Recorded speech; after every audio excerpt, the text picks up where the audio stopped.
Hello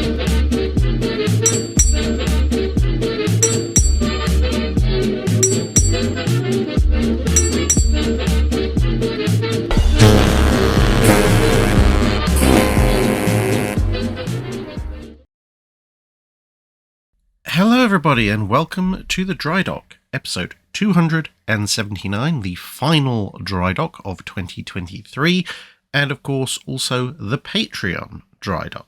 So strap in, obviously this will come in two parts as usual, because there's going to be a fair number of questions. And then the next video you watch after this one, assuming you're watching on the day of release, will be from 2024, the future.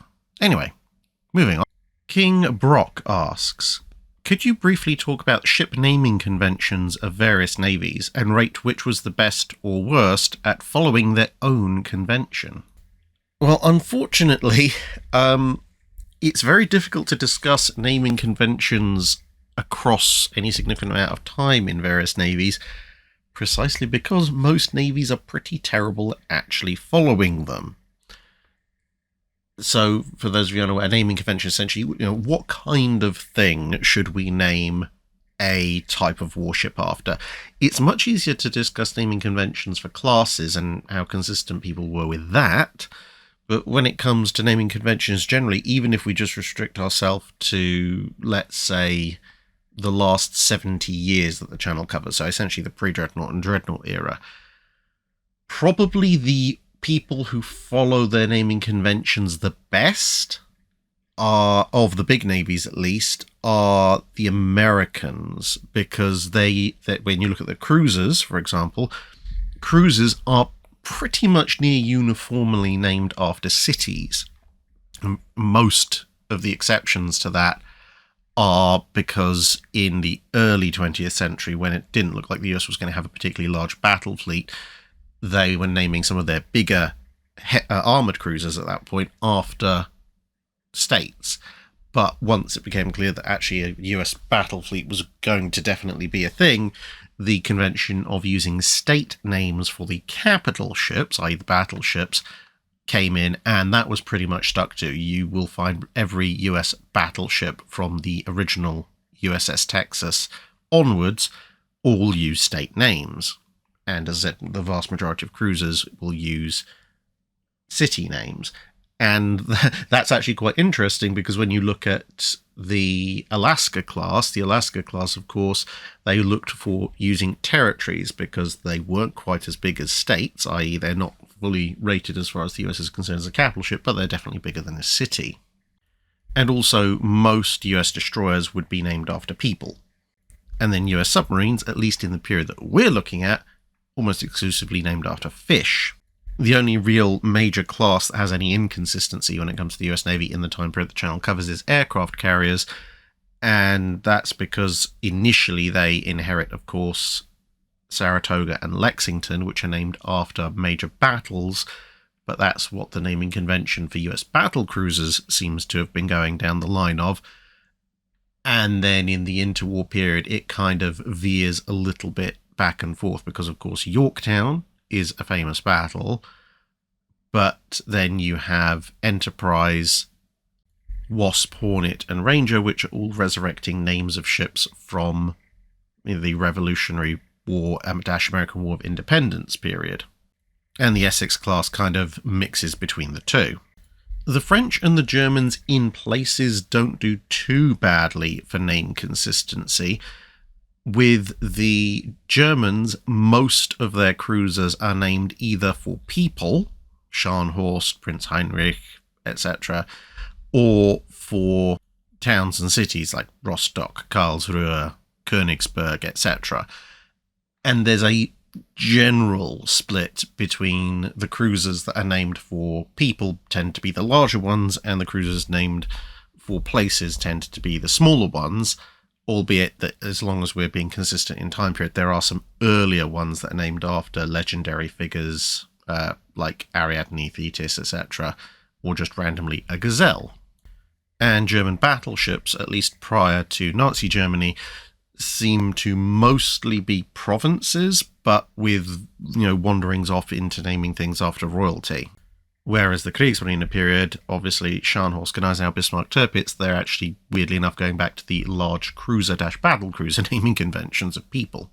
French battleships tend to wander a little bit more. You have battleships named after famous admirals, you have battleships named after famous civilians, you have battleships named after concepts and qualities like République, Vérité, Démocratie, etc. And you have ships named after provinces, which seems to be what they were kind of settling on towards the end. You have Bretagne, Normandy, but you also have the occasional city name slipping in, and then, of course, Dunkirk and Strasbourg are both cities. And then they go back to people again with the Richelieu class, but then looked like they were going to go back to the provinces again with the Alsace class. The Japanese are in a similar state to the Americans in that they're somewhat consistent. They tend to use mountain or river names for their cruisers, names for winds generally for a lot of their destroyers, although not all of them, and province names for their battleships, but in a way similar to some of the early American cruisers, because initially the Japanese Navy is fairly small. You do find some crossover where you'll find, armoured cruisers with names that seem to be slightly inconsistent with cruiser naming policies later on. However, if you want the crown prince of not following any particular naming convention in the slightest, that's got to go to the Royal Navy. Because whilst the Royal Navy does have a very big stock of decent names, not only does the Royal Navy not really have any particularly standard naming convention for a particular type of warship, very often they can't even keep a consistent naming convention within a particular class of warship either. So, very quickly running through some British battleship classes, at least from the pre-Dreadnought period. So you've got the Royal Sovereign class of pre-Dreadnoughts. Now, granted, most of them at least have the decency to begin with R, but then you stick Empress of India in, which doesn't begin with R, but you could say, okay, maybe Royal Sovereign, there's a connection there. And then you just have Hood randomly. And then looking through some of the other classes that have significant numbers of ships built for them, you have the Majestic class. Now, okay, Majestic, magnificent, that makes sense. Prince George, kind of. I mean, Prince George is a royal name, so Majesty, yeah, that kind of works. And then you go off on a bit of a Roman theme with Mars, Jupiter, Caesar, Hannibal, which is an enemy of Rome, interesting inclusion there. And then you have a pair of qualities, victorious and illustrious, thrown in for good measure. The Canopus class, none of them have any resemblance to each other whatsoever in terms of names. The Formidable class, however, are relatively decent. Formidable, Implacable, and Irresistible. Okay, they're all qualities and all mean roughly the same thing, or in the vicinity thereof. The London class, however, goes back to being a bit silly because you've got a city name with London, then you've got Bulwark and Venerable, which have nothing really to do with either themselves or each other or London. And then you have Queen and Prince of Wales, which are royal names, which have nothing to do with the others either. Except for maybe you could argue maybe Queen and Prince of Wales are both venerable titles. Who knows? Then the Duncan class are pleasingly consistent because they all use the names of admirals.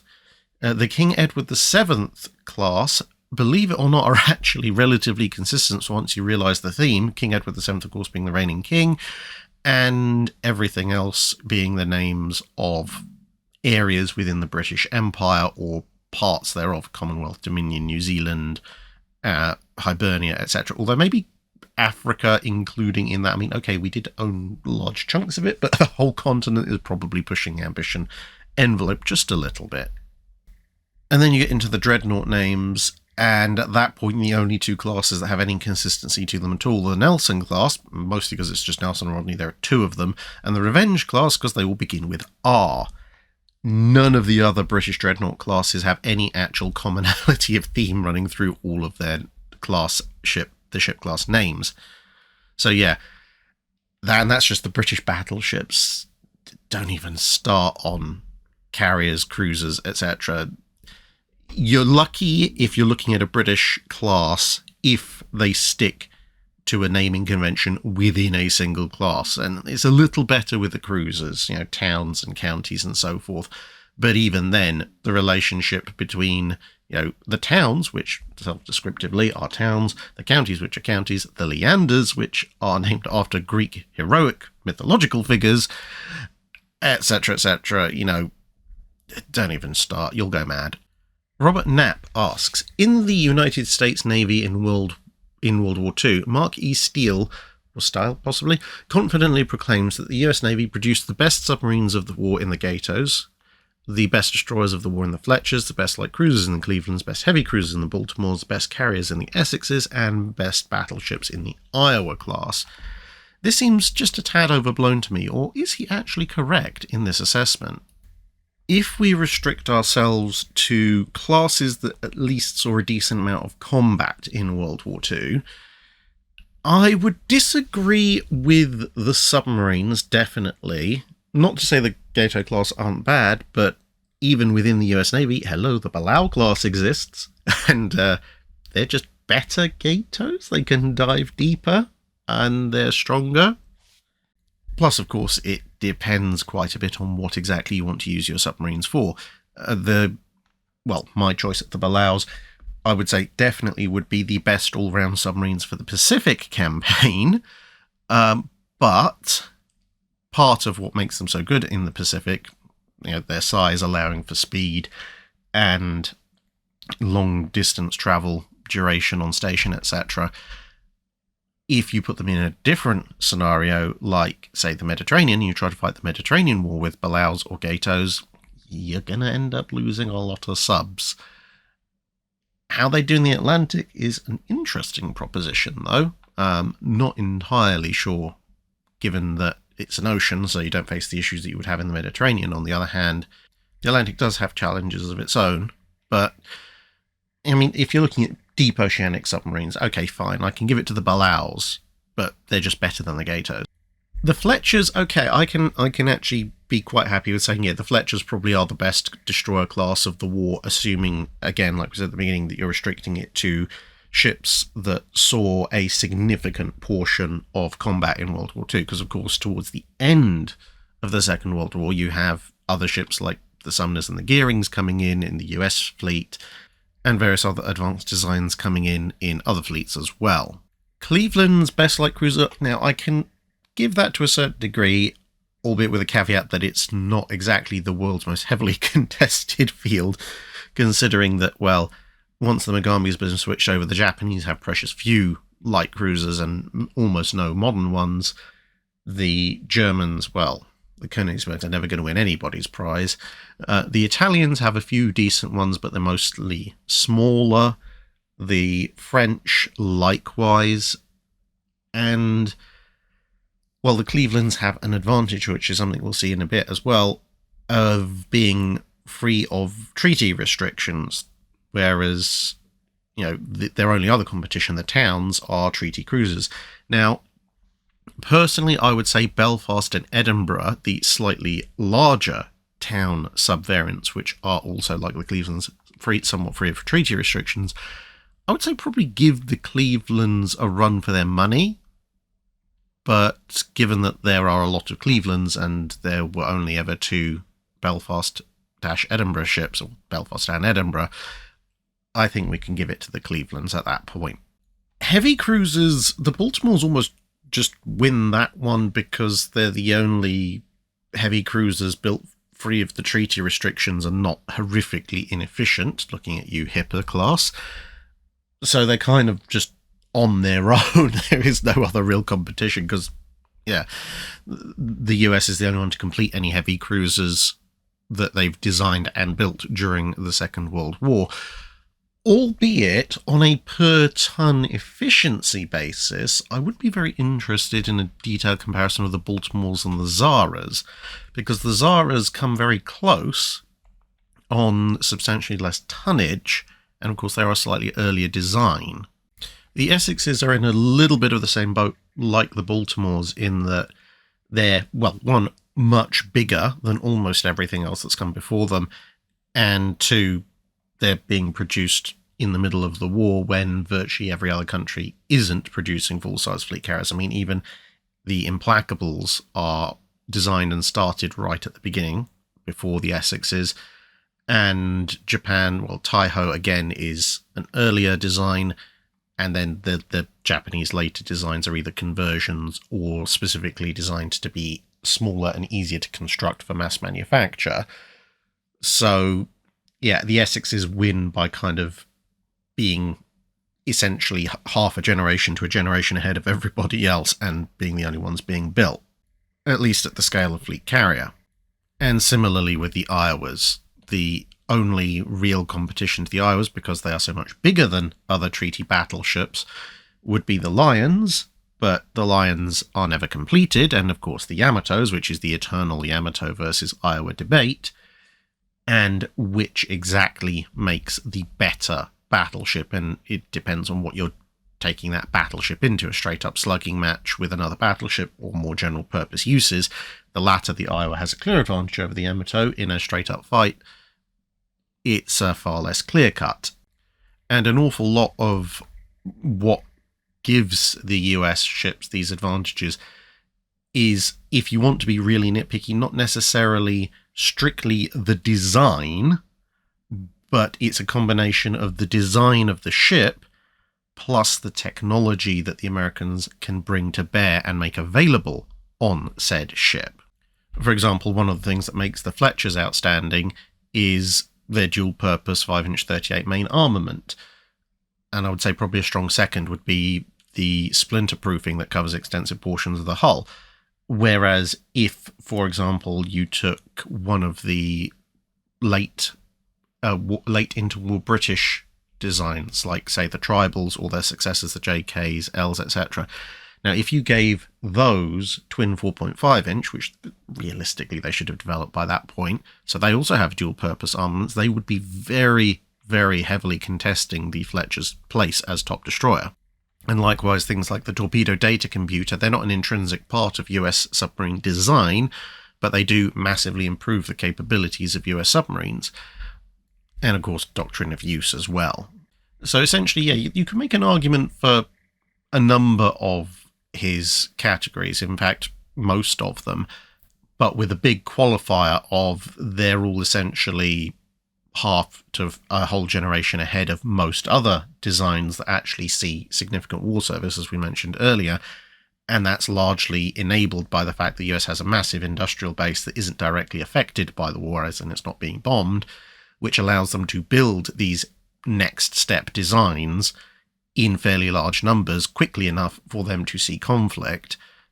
And that means that most of the time their immediate competition is slightly behind the curve design-wise, whereas if you made it a competition of which are the best designs for the period, well, then you start getting into a whole lot of things that were either part built or only on paper because the various nations' industries weren't able to keep up, which would potentially change that field.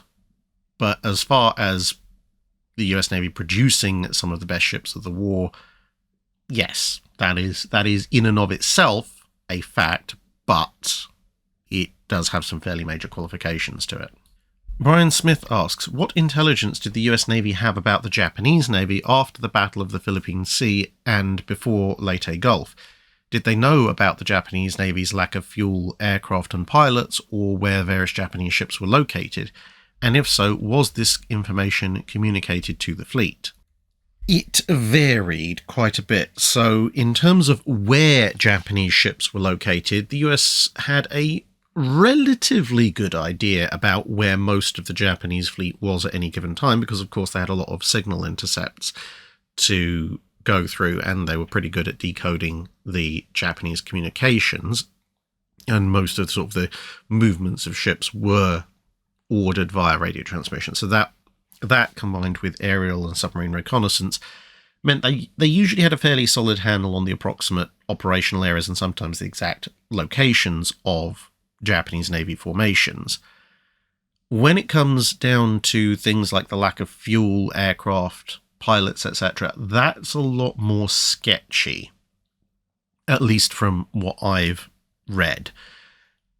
And that is partly because, of course, things like that would usually not be communicated very openly, which means you might have the best signals intel in the world, but if the enemy aren't discussing it via radio signals, you're not going to know about it. And getting human intelligence, i.e. spies, into the Japanese military hierarchy has quite a lot of problems when it comes to World War II, for various reasons I'm sure you can imagine. They did have some intel that the Japanese were facing issues, as well as obviously the observations they could make in various battles. But of course, the fact was that the Japanese actually, at the Battle of the Philippine Sea and even at Leyte Gulf, were still putting up quite significant numbers of aircraft into the sky.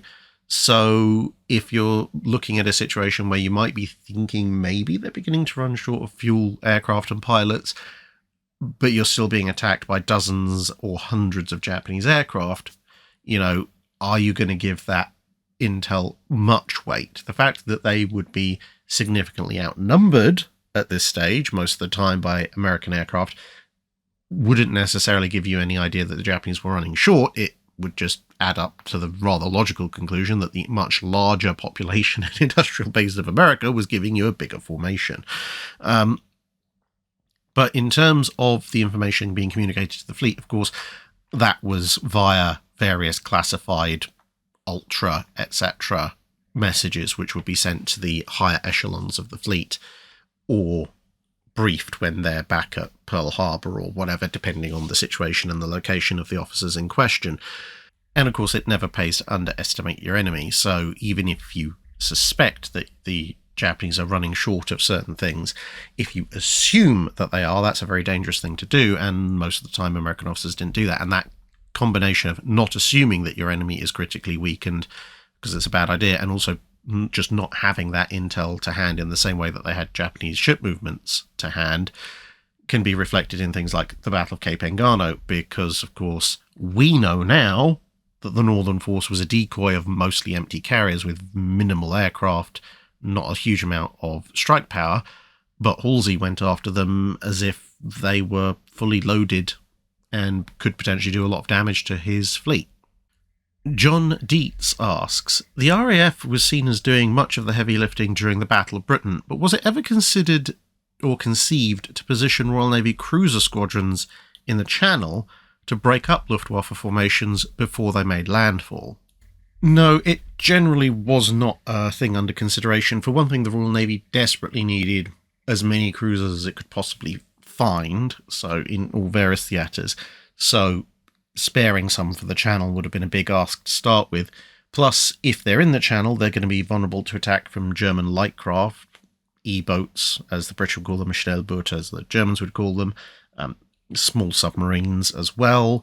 And of course, if you have big assets like that sitting very close to the French coast, then the Luftwaffe is probably going to go after the cruisers specifically, as well as, or instead of, a particularly heavy bombing raid on a city. And again, you can't really afford to lose those ships.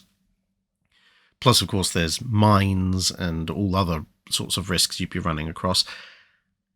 And ultimately, despite the fact that a formation of cruisers would potentially represent a relatively heavy anti-aircraft barrage, given the concentration of guns that you could get, especially once they'd started swapping single for twin 4-inch, etc. The simple fact of the matter is that you would have to know where exactly the German aircraft were coming a lot sooner than realistically the cruisers could get there.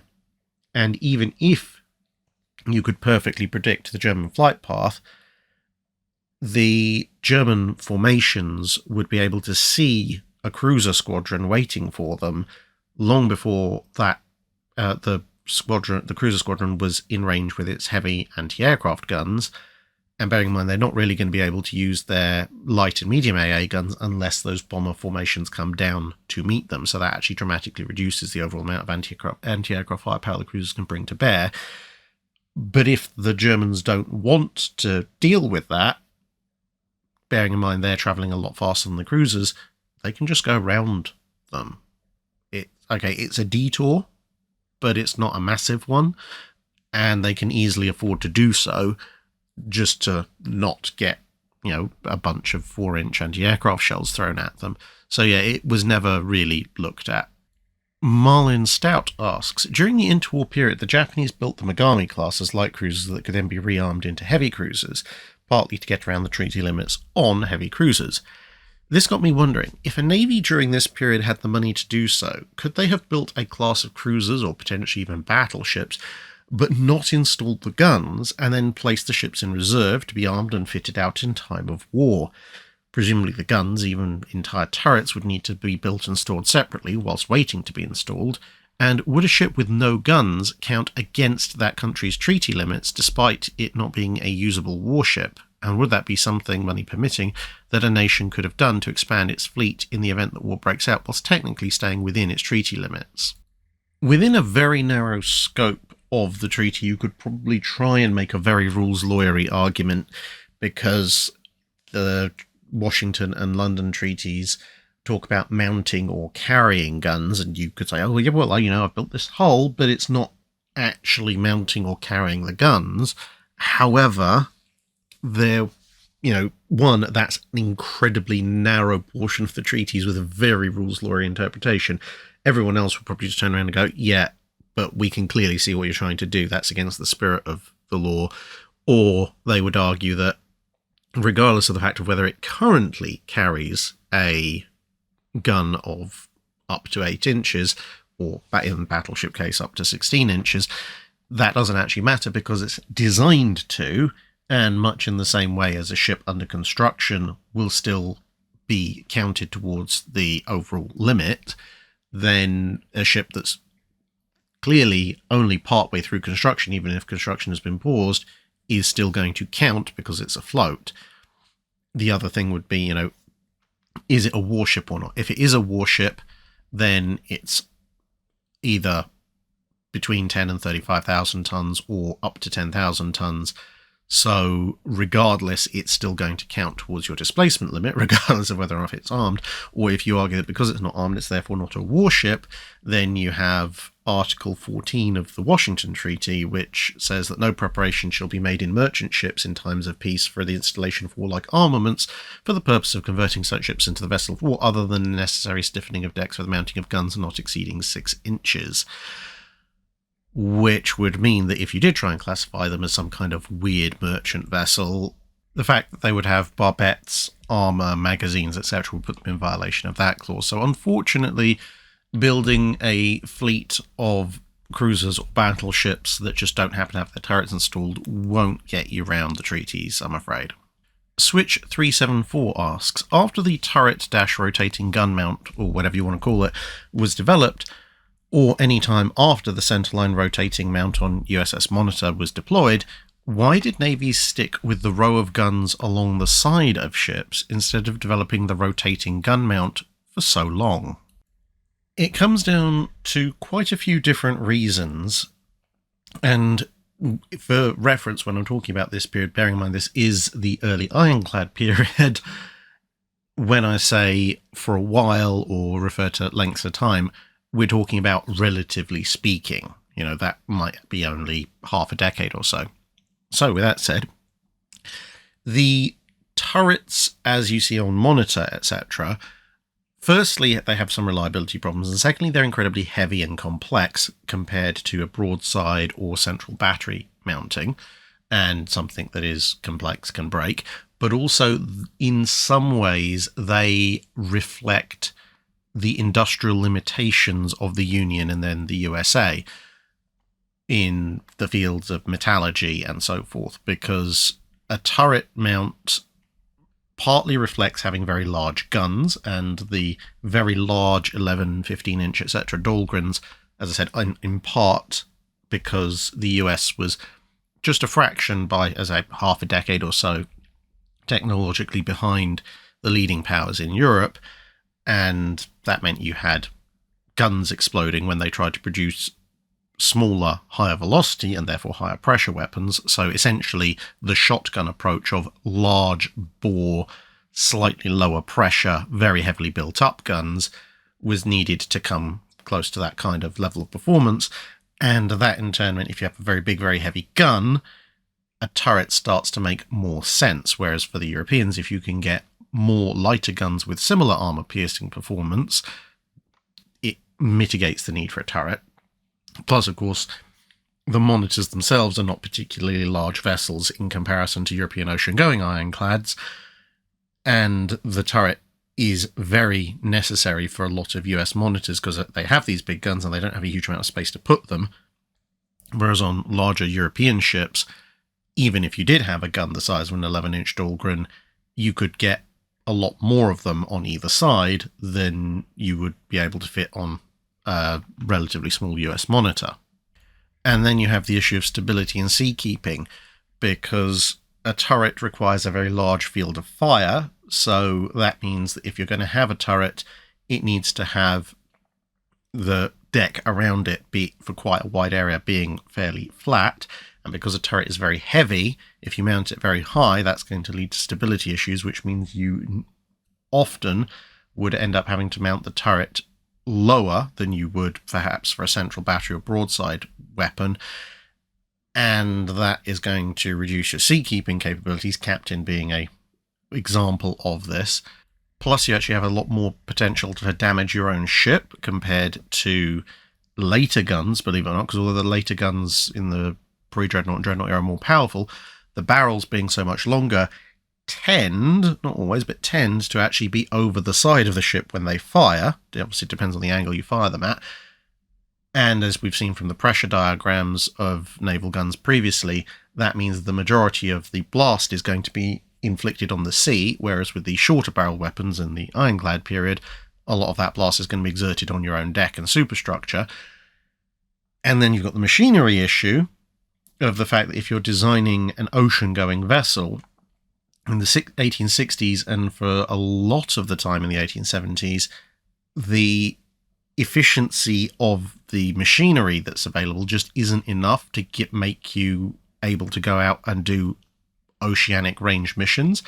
That means you have to have sail as either your primary or a strong auxiliary form of propulsion, and turrets and masts and rigging don't really mix very well. You end up having to make an awful lot of compromises, as you can see here with HMS Monarch, which you can see has two turrets there in the middle, at which point, if the turret approach as seen in Monarch on a large ocean-going ironclad causes you all of these issues, but your hull is big enough that you can fit just as many, if not more, guns on either side using broadside or central battery style casement mountings, and you get better seakeeping, better stability, better sailing, clearer decks, etc., etc. As a result, then obviously you're going to go for that.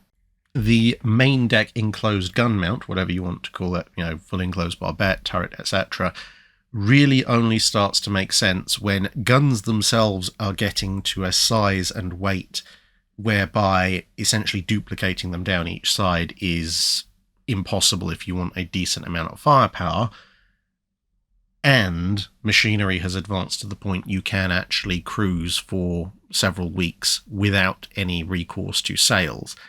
And pretty much as soon as those two combine, that's when you start to see navies fully commit to turrets down the centre line for their main capital ships, although there is a stage there where the increasing power of guns and therefore the increasing thickness of armour before the invention of Harvey and Krupp style armours means that turrets themselves are almost in danger of extinction because they impact too much on the weight of the ship. J. Mace asks, what is the exact definition of a man-o'-war? Unfortunately, outside of the jellyfish, there isn't a specific one. It's essentially a colloquial term, much as actually, believe it or not, how battleship came about. Man of war, if you want to try and nail it down as close as possible, would effectively be, as I said before, a colloquial term that broadly encompasses approximately the same range of ships as the later, more formal rated ships category would cover, i.e. a armed vessel with sails that is designed to fight in a conflict and has a respectable degree of firepower, because at the time it's first termed, man-o'-war could be used to apply to what at that point were called great ships, galleons and so forth, but also to the emerging frigates, which sometimes, as we've covered in previous videos, could be as big as some of the smaller mainline warships. And of course, frigates and line of battleships, which is where we get the term battleship, and also the now disused term, at least as far as warships are concerned, liner, is from. The man-o-war kind of covers roughly that same group of ships. And interesting enough, both man-o-war and rated vessels kind of exclude the smaller but still armed vessels that you wouldn't typically expect to see in any kind of major engagement. So brigs, sloops, gunboats, etc., etc. So unfortunately, no exact definition, but a good general idea. Edward Hopkins asks, in a recent Drydock you showed a photo of an anti-aircraft tower mount on USS Texas. Would you explain its operation, manning and ammunition supply method? Thank you. So getting people to this is not immediately obvious from this photo, but if you look at some of the other photos that are taken of it, you can begin to discern how it would all work. So there's obviously a hatch or two in that platform, and by opening that hatch you could access a ladder, presumably looking at this, a drop-down ladder, although actually if you look very carefully you can just about see some rungs where you can see on the lower platform there's a single sailor, that kind of dark streak going down the king post. If you look at the full-sized photo, there are actually the kind of staple type ladder rungs going up, so perhaps that's the way up. But in any case, there's a ladder of some sort which obviously lets people get on there. And again, what's not seen in this photo, possibly because of the angle and the crowding of the men, possibly because it hadn't been fitted yet, because this is, I think, is a very, very early photo, is there would also be a pair of ready-use ammunition lockers and a small hoist for hoisting up ammunition, more ammunition, which would actually all be, if we're looking at the photo as is, and looking at the relative orientation. So if we take 12 o'clock as where you can see those two little bags on the left hand side and where the gun is pointing, I believe the ammunition lockers would go at the 3 o'clock position, although I wouldn't necessarily swear to that, because obviously close in photos of the platform just show the platform, which can be a bit difficult to orientate yourself on. But nonetheless, there would be ammunition lockers there, and as I said, with the small hoist you could in theory bring up more ammunition. You have to remember this is a manually operated 3-inch gun in the World War I period. It's taken off along with these particular cranes in the 1920s. So if you see Texas nowadays, although she does have some fairly impressive cranes, they're not the ones that would actually physically have these platforms on them. And so World War I gun, it's not going to have the world's greatest rate of fire, and also, well, there's only two of them, one on each crane, so you're not looking at a particularly long and sustained anti-aircraft barrage. I suspect at this stage they would be more useful against maybe a large seaplane or a reconnaissance balloon or zeppelin, some kind of large airship, more than against, a torpedo bomber or a scouting fighter or something like that. At which point, a couple of basic ready-use ammunition lockers and the occasional hoist would probably be more than enough for any single given attack. Now, whilst it may look a little bit incongruous, there is actually a certain amount of good thinking that's gone into this particular installation. For one thing, although it is in proximity to the central turret, Turret 3, and being on here while the main guns were firing probably is not going to be a very pleasant experience. It's going to be somewhat more pleasant than being down on the deck, which, that's at least some advantage. Plus, also being quite high up, and again, if you look at pictures of Texas generally and kind of mentally superimpose the old crane where the new crane roughly is, you'll actually realize this thing has a very good and clear arc of fire. So despite the fact there's only two guns, they've probably actually got some of the best arcs of fire you'd ever find on an anti-aircraft installation on a battleship. It's just there aren't that many of these points available, and as we said, by the time of World War II this mounting had gone away anyway. And I wouldn't be too concerned by the lack of anti-aircraft fire control director equipment, etc., because, again, it's the 1910s and early 1920s, that kind of stuff doesn't exist. Andrew Dederer asks, whilst Britain and several other countries, depending on the era, produced ships for foreign navies up to and through World War II, it appears no one made an export model like the Soviets would later do with tanks. In fact, most foreign equivalents seem to have been improvements on the original design. Was it the small, often singular numbers ordered that led to this? It's a mix of factors. One of them is that not so much the singular nature or small batch runs of the ships themselves, but how that compares to the country that's actually building them. Because, for example, when the Chinese ask the Germans to build them some ironclad battleships, or almost anybody asks Britain to build them an ironclad pre-dreadnought or even dreadnought battleship, the fact of the matter is that if you're ordering 1, 2, 3 or 4 ships, the nation in question that you're asking to build ships for you, almost certainly, in fact, pretty much guaranteed to have a lot more of similar vessels, even Argentina when it ordered the Riverdavias from the States. And that meant that even if your ship was qualitatively superior to what was being built at the time for whatever the home nation was, it didn't matter quite so much, because if you did go to war with that home nation, and that was very unlikely because you had to be on fairly friendly terms with that country to get the purchase in the first place, you'd still be outnumbered 4, 5, 10 to 1. So no one was particularly bothered on that count.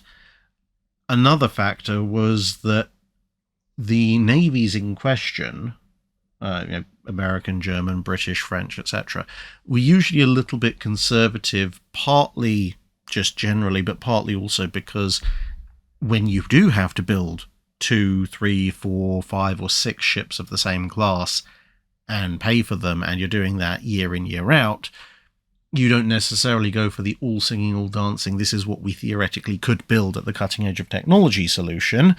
You go with something that's maybe 80, 90% as good, but will cost half as much.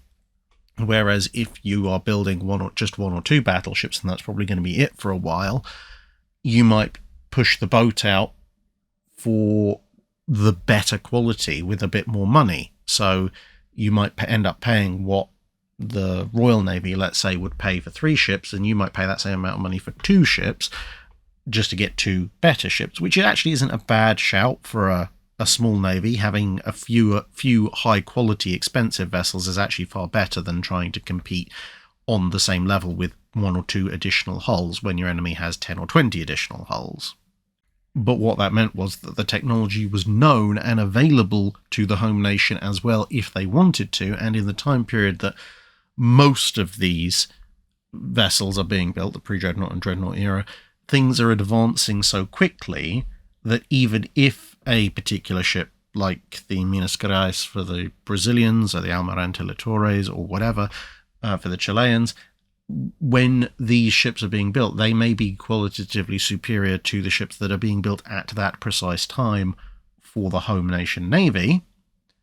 But in a year or two's time, you can pretty much guarantee that that home nation navy will be building better ships still, like, say, the Queen Elizabeths compared to the Litores, or the Orions compared to the Minas Gerais, and they'll be building a lot more of them. So people getting a temporarily, theoretically, on paper, 1v1 matchup superiority didn't really make much odds to those bigger home nation navies.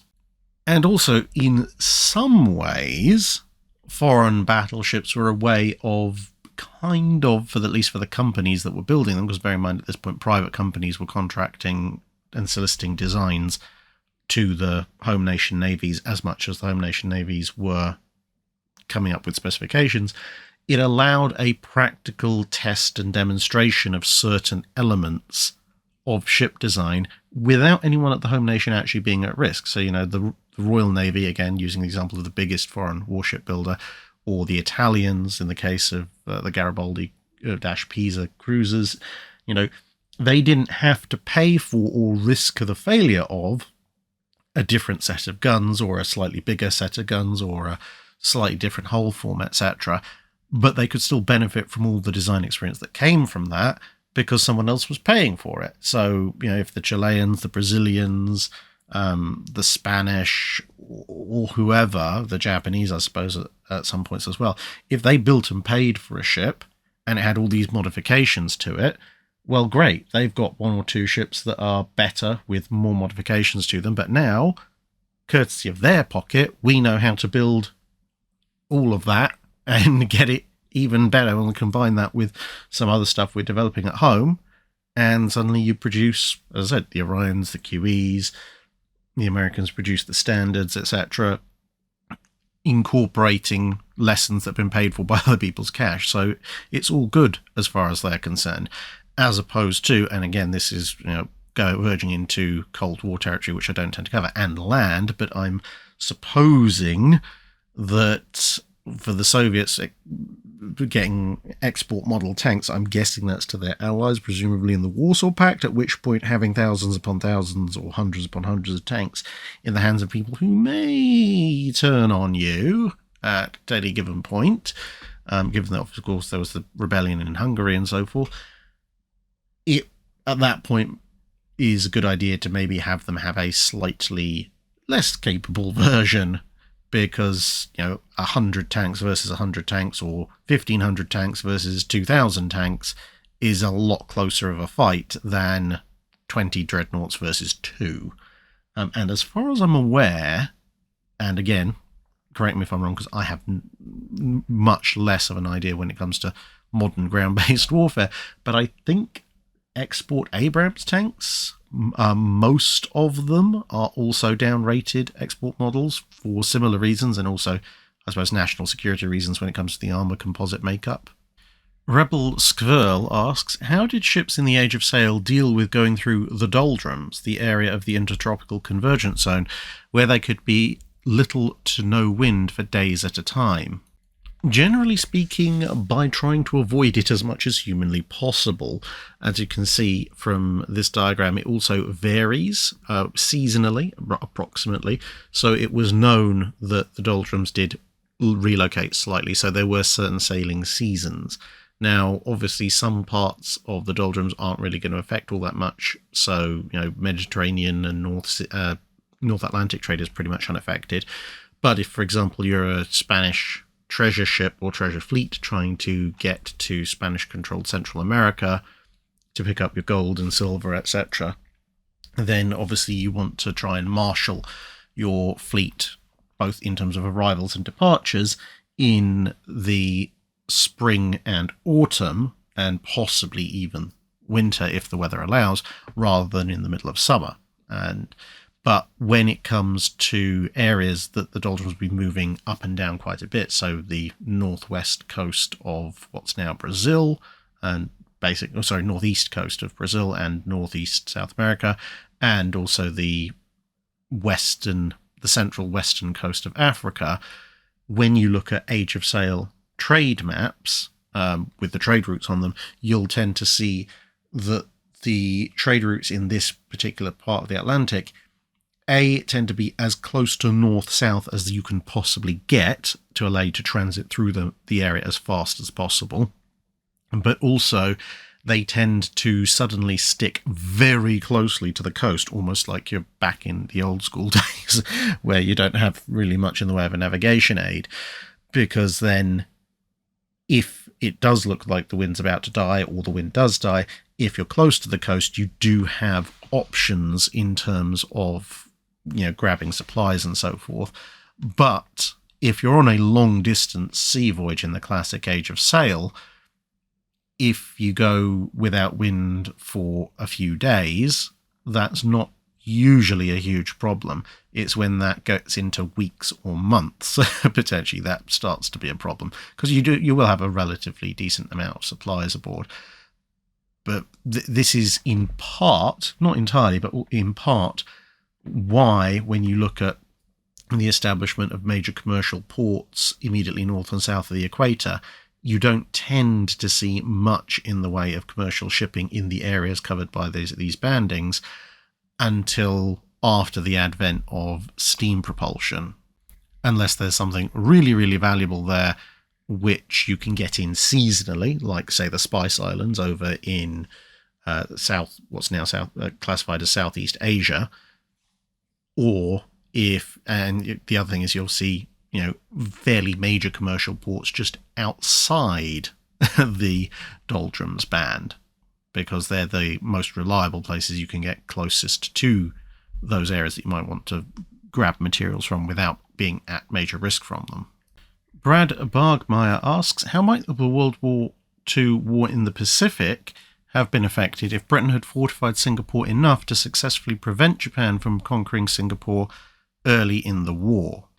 It might have slowed things down a little bit, and it might have given ABDA Command a little bit more of an operational capability because, well, a secure-ish port, majorly fortified, lots of facilities in close proximity. If you're going to really heavily fortify Singapore, then there's a reasonable chance that you probably don't send force out into the ether the way it was. It might stick around Singapore to help with the defences. But unfortunately, Singapore's days are numbered. Because firstly, no matter how well fortified Singapore is, even if it's a near impossible nut to crack for the Japanese army initially, when you look at the total scope of Japanese occupation in that area of Southeast Asia, Japan's occupation would basically completely encircle Singapore, which would make a kind of Malta-style resistance holding out effectively impossible. You're not going to run successful resupply convoys into Japanese-held territory, especially, ironically enough, with the various straits and shallows in the area, to resupply Singapore. And unlike Malta or indeed Britain, Singapore is obviously connected by land to the rest of the local Southeast Asian area, which means that you will have a direct land siege going on. Now, of course, if the Japanese army and navy have to commit significant resources to a siege of Singapore, that will, as I said, it will slow down the advance west. So the fight in Burma might not get quite as far as it historically did.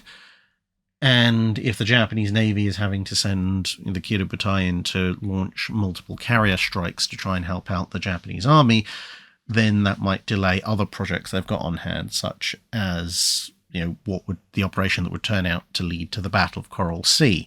That might well be slowed down. But ultimately, unfortunately, even an extremely well-fortified Singapore will eventually run out of supplies, and that will happen sooner or later. That's sooner rather than later, I should say. That's why in a previous Drydock question, when people were talking about what could the Allies or what could the British have done to ensure that Singapore doesn't fall in those opening stages of the war in the Pacific, that's why I said it would. There's a reasonable scenario that you could come up with where Singapore has its defences planned and built up enough to repulse the initial Japanese assault. But emphasis on initial, it's not going to hold out for more than a few months. Maybe into the middle of 1942. But at some point there is going to need to be an evacuation and surrender of Singapore, because they will, in the end, eventually start running out of food. Even if they manage to keep the water supply secure, food and ammunition, as we said, you can't resupply forever. But by being a focal point of resistance, not only would it delay other Japanese offensives elsewhere, but it might lead to a number of rather interesting battles if the Japanese Navy tries to come in with landings or additional troop transports or just a naval assault of some description. Now, that could lead to interesting losses on both sides, which might have further effects going on down the line. Alec Ruby asks, what effect could an LSMR 188 class ship have on a cruiser, battleship or carrier, respectively?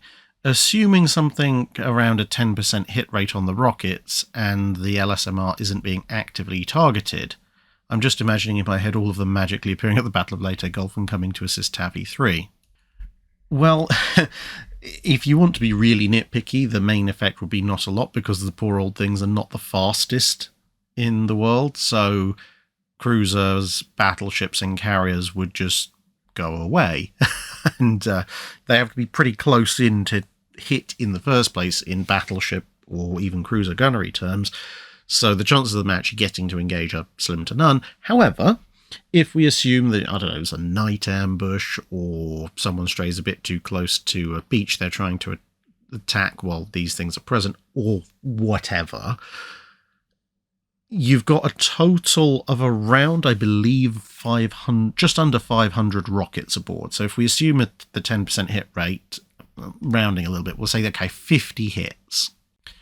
Now, the rockets they're launching are often compared to the firepower of a heavy cruiser, which is technically true, because the high explosive ones tended to have the high explosive rockets tended to have approximately the same bursting charge as the high explosive component of an 8-inch shell. So there's that, I suppose. But there are variants on the kinds of rockets that these rocket firing bombardment ships would use. There were semi-armor piercing rocket warheads, for example.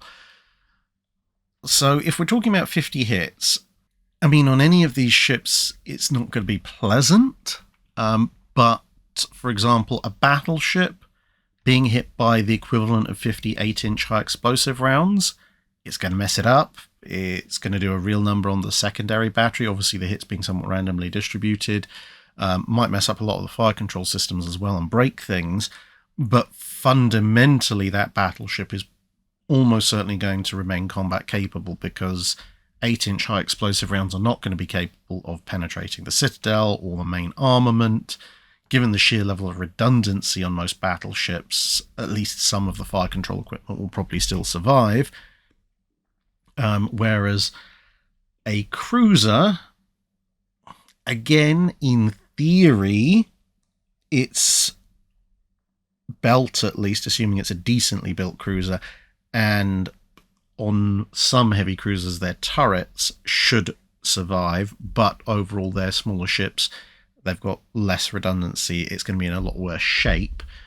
And obviously some heavy cruisers have only splinter-proof turrets or very thin to non-existent belt armor, etc. So in those cases, even just using the high explosive variant, a cruiser could be reduced to crippled or potentially even sinking condition, and semi-armor piercing warheads, 50 of those, yeah, that would probably do in most cruisers. Carriers, now that's a bit of a hit and miss thing, because again, some carriers are better protected on the side than others, but the larger issue is going to be the hangars. If you have 8-inch even high explosive raining down like 50 hits worth, some of them are going to hit the flight deck and the hangars. And for ships that have unprotected flight decks and hangars, or minimally protected flight decks and hangars, that's going to be very bad, because that's when fuel and aircraft, etc., start going off. So whilst a big fleet carrier might be large enough to not necessarily be rendered in a sinking condition by such bombardment, it would be completely combat ineffective. An armoured carrier with an armoured hangar and an armoured flight deck, like an Illustrious class, would weather the barrage a bit better, but is still not going to be in the best of shape. And if we switch over to semi-armor piercing rockets, then at that point you are looking at probably enough holes low enough down in the ship to put most carriers in a serious condition, assuming that, of course, that semi-armor piercing rounds to the sides of the hangar haven't put it in a bad enough condition anyway. So yeah, it would, in the scenario you posit, it'd be pretty scary. Elliot W. James asks, on naval strategy, I've been reading a lot on naval strategy over the last few months, Corbett's Principles and History of the 7 Years' War, Andrew Lambert's British Way of War, Marder's Anatomy of British Sea Power, and Mahan's Naval Strategy.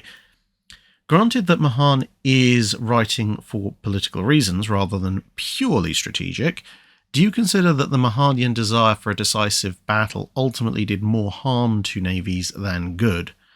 And as a bonus, would the British have been better off following Corbett's strategy in World War One rather than committing large land forces to the Western Front? I wouldn't necessarily say that Mahanian decisive battle ideas were the things that did more harm than good. I would say, as I've mentioned in a few other Drydock videos when we've been talking, and also in the specific video I did on Mahan, the misunderstanding and short-sighted interpretation of Mahanian doctrine did a lot of harm to certain navies.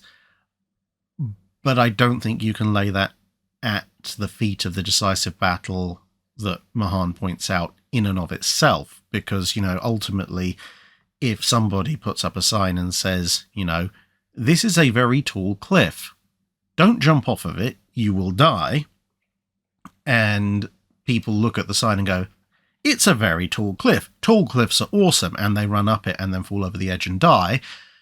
That's not really the fault of the people who put the sign up, even if they put, really cool view at top of very tall cliff. Just don't jump off the edge or you'll die. Because if people selectively home in on one portion of it, namely the really cool view, that's on them.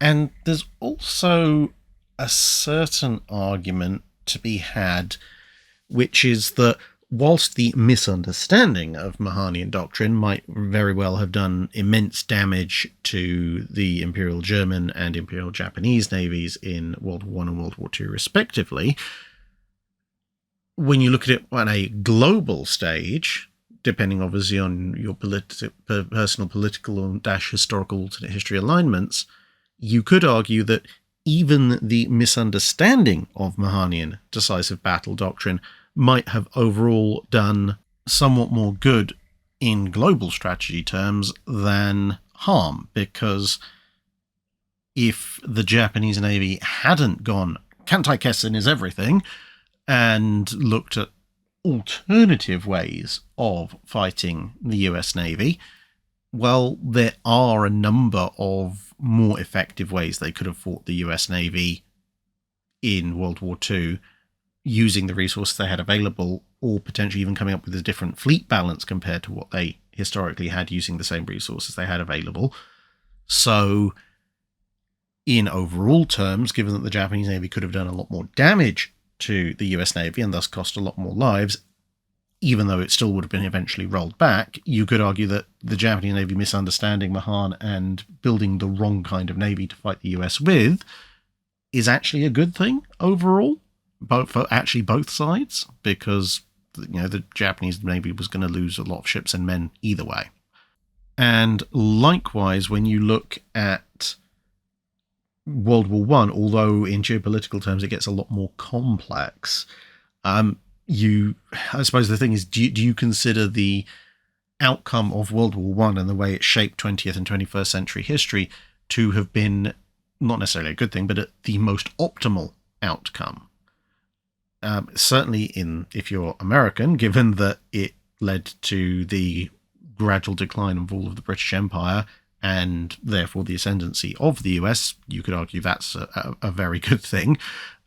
From the more immediate World War I perspective, given that in 1912 the German naval estimates were cut quite significantly to pay a lot more money into the army, who'd been screaming for that money, if the German Navy hasn't been built up over the past several years, and all the money that's gone into building battle cruisers and battleships and so forth is instead funneled into the German army, thus making the German army a much more well-funded, more well-equipped, and potentially even larger force than it was, thus potentially allowing it to actually conduct its Schlieffen-Plan assault into France successfully, maybe, again, not a ground-based historian,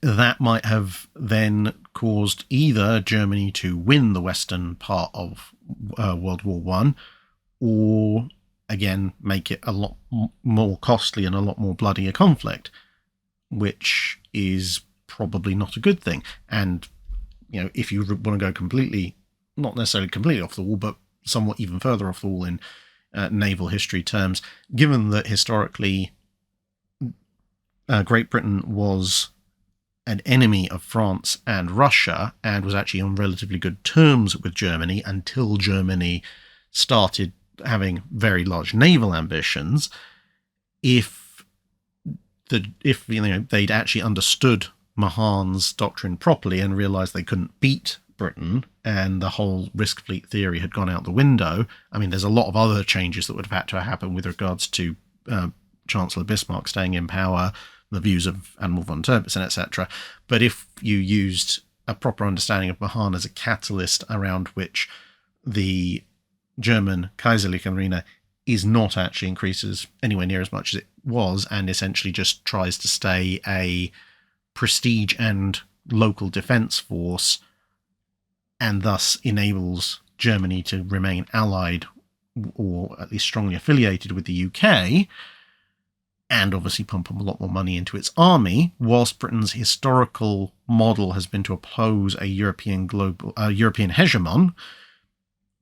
If Germany is able to exploit that into an alliance against France and Russia with, an Anglo-German alliance instead of a Anglo-French-Russian alliance against Germany, a potential, although a very alternate history, World War I, where a strengthened German army heads west against a French army that doesn't have the BEF plugging some gaps, and instead has the Royal Navy blockading France, and amongst other things potentially preventing troop convoys from French North Africa, could mean, again, the fall of France. And if France and Russia lose the war relatively quickly, and Britain therefore doesn't commit vast amounts of money and manpower into the meat grinder of World War I, the British Empire is in a much better position to maintain its naval position as the dominant navy, at which point that potentially, depending on how politics in the States play out, could lead to a rather radical escalation of a naval arms race instead of an Anglo-German one, an Anglo-American one. And who knows how the world situation would change at that stage. Sapper Ninja asks, in several videos, everyone's favourite photon-emitting porcine has said that many historical figures such as Guderian, Wittmann, Zhukov, Patton and Rommel, amongst others, are undeserving of their reputations and legacy. Whilst there are some who are contentious, perhaps, like Halsey, are there any naval figures who you believe are not deserving of their reputation, either positive or negative? There's quite a few. I mean, some of the easy ones would be Admiral Fletcher, as you can see here. Fletcher, I think, is vastly underrated as an admiral. He gets a lot of stick in some sectors for some of the incidents that happened at Guadalcanal. But, well, simply put, the precise number of night-capable US strike squadrons or fighter squadrons aboard Fletcher's carrier group at the time of First Savo Island was a big fat 0. So there is literally nothing Fletcher could have done about what happened at First Savo, whether his carriers were in range or not. So giving him grief over that is completely unjustified. And frankly, at the Battle of Eastern Solomons, there's this whole idea that, he should have gone after the Japanese fleet. That's exactly what the Japanese wanted him to do. There's a very good reason he didn't. So, I think he, unfortunately, in some circles, has far too negative a reputation, and he does need a bit more positivity around him. Another one, of course, is Admiral Rozhesvensky, although I'm probably pronouncing it horribly wrong, the admiral in charge of the Russian Second Pacific Fleet at the Battle of Tsushima. Yes, the Battle of Tsushima was an unmitigated disaster for the Russian Navy, but as we've covered in various videos, comments, etc., it's not really his fault, except for the fact that he was ultimately in charge of that fleet. He did the level best he could. He was played a hand that was essentially a pair of twos, and with the best will in the world, with the kind of awful setup that was foisted off on him, there's precious little else he could have done. He improved the standards of gunnery. He improved the standards of manoeuvring and station keeping, etc., within his fleet. The fact that he was starting from a baseline of almost 0 meant that, and also, his ammunition wasn't as effective as the Japanese ammunition, meant that in the end, improving his fleet's ability to keep station and follow maneuvering orders from essentially non-existent to maybe on a good day, whilst taking them on an extremely long distance voyage, the likes of which their crews weren't trained for and their ships weren't designed for, and managing to get them half decent shots by the end of it. He actually did an awful lot with what he had. So he definitely deserves a better reputation than the kind of pop history reputation would give him. And I think if we want to maybe also have a couple of more broad spectrum, I guess, points rather than specific individuals, I think you could probably look at Revolutionary era French admirals and World War II era Italian admirals. The reason I pick on both of those is because, generally speaking, and with a reasonable degree of justification, Revolutionary era French battle fleets have a reputation of losing consistently and horribly, and Italian naval efforts, although that perception is gradually changing in the Second World War, generally are not seen to be particularly successful given the weight of numbers and modern shipping that they had available to them. Now, whilst in both cases you can definitely point to some admirals within both of those organizations at those times who, frankly, were just bad and shouldn't really have been in those positions, and their performance reflected that. There are other admirals within those organizations who were very competent, but through various combinations of circumstances never really got a chance to show that. So, for example, with the Italian Navy, the Regia Marina in World War II, a lot, obviously not all, but a lot of the early war Italian admirals were there as much, if not more, because of their political allegiance to Mussolini, or at least they're making the right noises for that, as compared to actual competence in commanding fleets. But as time went on, and these people were cycled through, you started to see people coming up the ranks who were significantly better. They were somewhat hard done by, however, in the fact that by the time you got some of the arguably better admirals in charge, the Italian Navy had not only lost a bunch of ships, but they were also suffering with significant fuel shortages and so forth, which limited what these better admirals could actually do with the resources they had available. And likewise with the Napoleonic Revolutionary era French fleets, a lot of those early admirals who led the French ships to some of their most crushing defeats were there mostly because they happened to have survived the massive purges of the officer corps, either through sheer luck or being obviously promoted up from the ranks. And some of them were not bad officers in certain places, like Villeneuve, for example, probably a perfectly good squadron commander under the command of somebody else who could give him orders. Really not the person you want to actually be in charge, though. Whereas, tragically enough for the French, but, brilliantly enough for the British, some of his subordinates, like Magon and Infernet, would have almost certainly made far, far, far superior fleet admirals, but were stuck having to follow the orders of somebody who, as per Admiral Gravina, really didn't know what he was doing. Lofferton Henderson asks, could you explain the various stages of ship construction? What does it actually mean to be laid down, launched, completed, commissioned, fitted out, working up on a shakedown cruise, etc., etc.? And at what point in this process would a ship technically be seaworthy in an emergency, as in it could sail on the open ocean and carry out non-military functions like natural disaster relief or transporting refugees? Okay, so in order, the first one you have is a ship being laid down, sometimes also known as the keel laying, because, at least in traditional shipbuilding, the first thing you lay down is the keel, that long, essentially spine of the ship that runs along the base.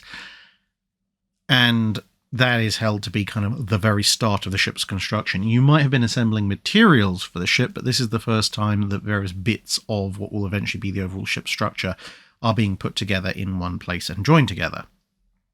That is then followed by the launching, as you can see here, and the launching is when the hull is committed to the water. That can usually traditionally be down a ramp, or it can be floated out if it's being built in a dry dock or something like that. Either way, the ship is now watertight and afloat.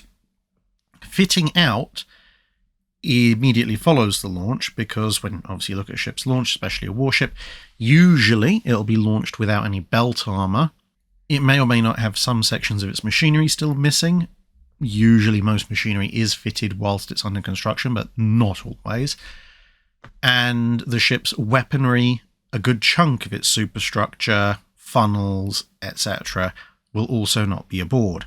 So the fitting out process involves installing all of these things to make it a whole vessel. Once all of this is done and all the various bits that are on the plans are now installed on the ship, it can be held to be completed. And then when you have working up and on a shakedown cruise, sometimes these are synonymous, other times they are held to be slightly different, depends on the navy and the time period. A shakedown cruise is usually taking the ship that has just been completed and putting it through a series of trials, usually if the trials haven't been done as part of its completion process. Again, depends what the contracts say. But essentially what you're doing is you're running the ship fast and slow, long distance, short distance, putting it through turns, maybe some basic gunnery exercises. Essentially, you're trying to work out, does the ship actually function the way it should be? Has anything been incorrectly installed? Is anything breaking? Is anything not performing properly? At which point the ship, when it returns from its shakedown cruise, will have any of those issues that have been identified rectified so that it can go into service with the Navy in a fully operational condition. Now, sometimes separate to the shakedown cruise, because sometimes the shakedown cruise is also the working up, you might then have a working up period. So the shakedown cruise might be conducted with a minimal crew, or a crew that's part regular naval crew, part dockyard or shipbuilder workers who can obviously fix problems that occur as they happen. Whereas a working up period can be where the ship now has its full in-service crew, the crew that are supposed to take the ship to war, and obviously it's a brand new ship. A lot of the crew may never have served on this type of ship before, or that particular class of ship, and in any case it'll be a new collection of people all learning to work together. So the working up voyage or drill or period is essentially all the crew getting to learn how to work as a team, and getting to learn how to work as a team with this particular ship, with its particular specialisms and foibles, etc., etc. Now, the reason I left out commissioning is because commissioning is when a ship is formally accepted into its fleet. So, technically speaking, if you have a USS whatever or HMAS whatever, technically speaking, at the time that the ship is launched, it is just a hull. It might have a dockyard designation number or whatever. It might have a name if it's been named on launch. But technically speaking, that ship is still in possession of the dockyard, and it's the kind of the final handover and acceptance into service of that vessel is when it is commissioned into the Navy. So it then formally becomes part of whatever Navy it's been built for, and can properly be addressed by its full title, including prefix. And that's when it will also fly the relevant Navy's flag. But commissioning can happen at various points. It can happen, in actual fact, especially with the age of sail, even whilst the ship is fitting out. It can happen once it's been completed, but before it goes on a shakedown cruise. It can happen once it's been on a shakedown cruise, but before it works up. And obviously, if the two are synonymous, then it might happen before or after that. So commissioning can happen at various points through the latter stages of a ship's build and construction period. And in terms of when is a ship technically seaworthy in an emergency, Well, it depends on your exact definition. Once a ship has been launched, theoretically it can move through the water. Depending on exactly what condition it's been launched in, it may not be able to move through the water under its own power, especially if it's lacking things like funnels, propellers, and parts of its machinery, but it can at least be towed. The Jean Bart, for example, was towed to safety in World War II shortly after it had been launched. It wasn't in a fit state to move itself, but it wasn't going to sink if you tugged it through the ocean.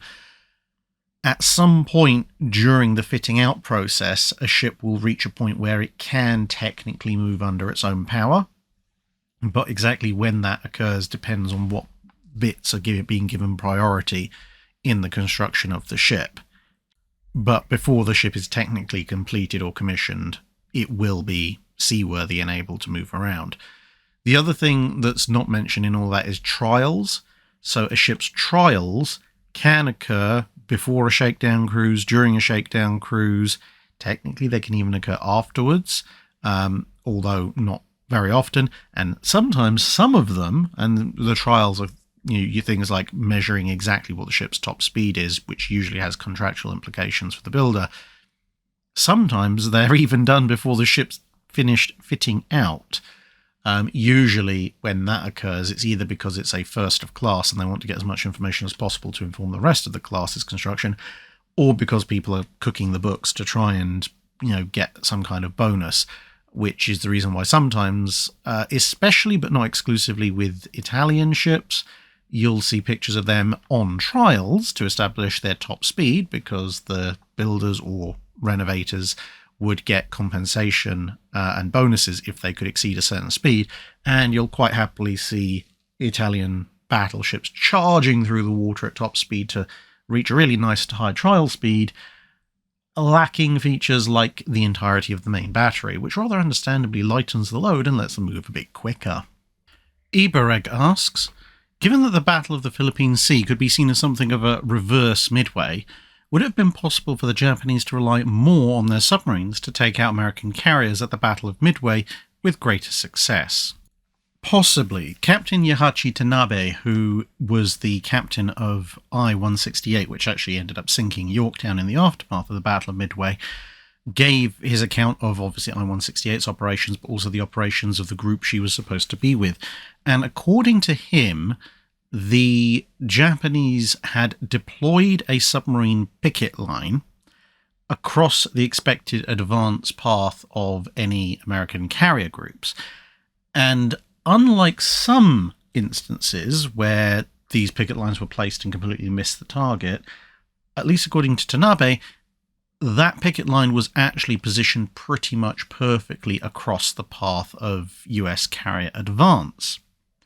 However, because of the High Command's insistence that I-168 go off to shoot up and observe Midway, and also because of the delay in dispatching the submarine squadron, the US carrier groups passed through the submarine's picket line patrol area before the submarines actually got there, which obviously was a little bit of the wrong way to go about things as far as the Japanese were concerned.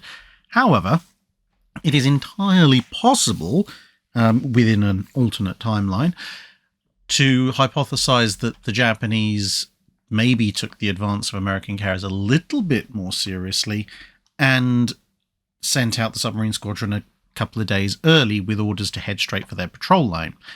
If they do that, then the patrol line is in place. And here, the American habit of having the individual carriers operating with their own separate escorts might come back to bite them slightly. Because if you have everybody moving together in one big formation, well, one, that increases the number of escorts in the area, which means the chances of detecting an enemy submarine are higher. But also, if you do happen to stumble across a submarine tripwire line, you're probably only going to get attacked by one, maybe two subs, and then once you're through, it's going to be very difficult for the subs to catch up. Whereas if you're sailing in a slightly looser formation or sailing in individual battle groups, then one carrier might cross that picket line and be engaged by one sub. Another carrier might also cross the picket line, but in a slightly different area and be engaged by a different sub or two, and so on and so forth. So in the event, even if we hypothesize that the American carriers are doing a one behind the other conga line advance, like that famous photo of British carriers during one of the Malta convoys, it's still very likely that one or two subs will, be in the area when they pass through in this alternate setup.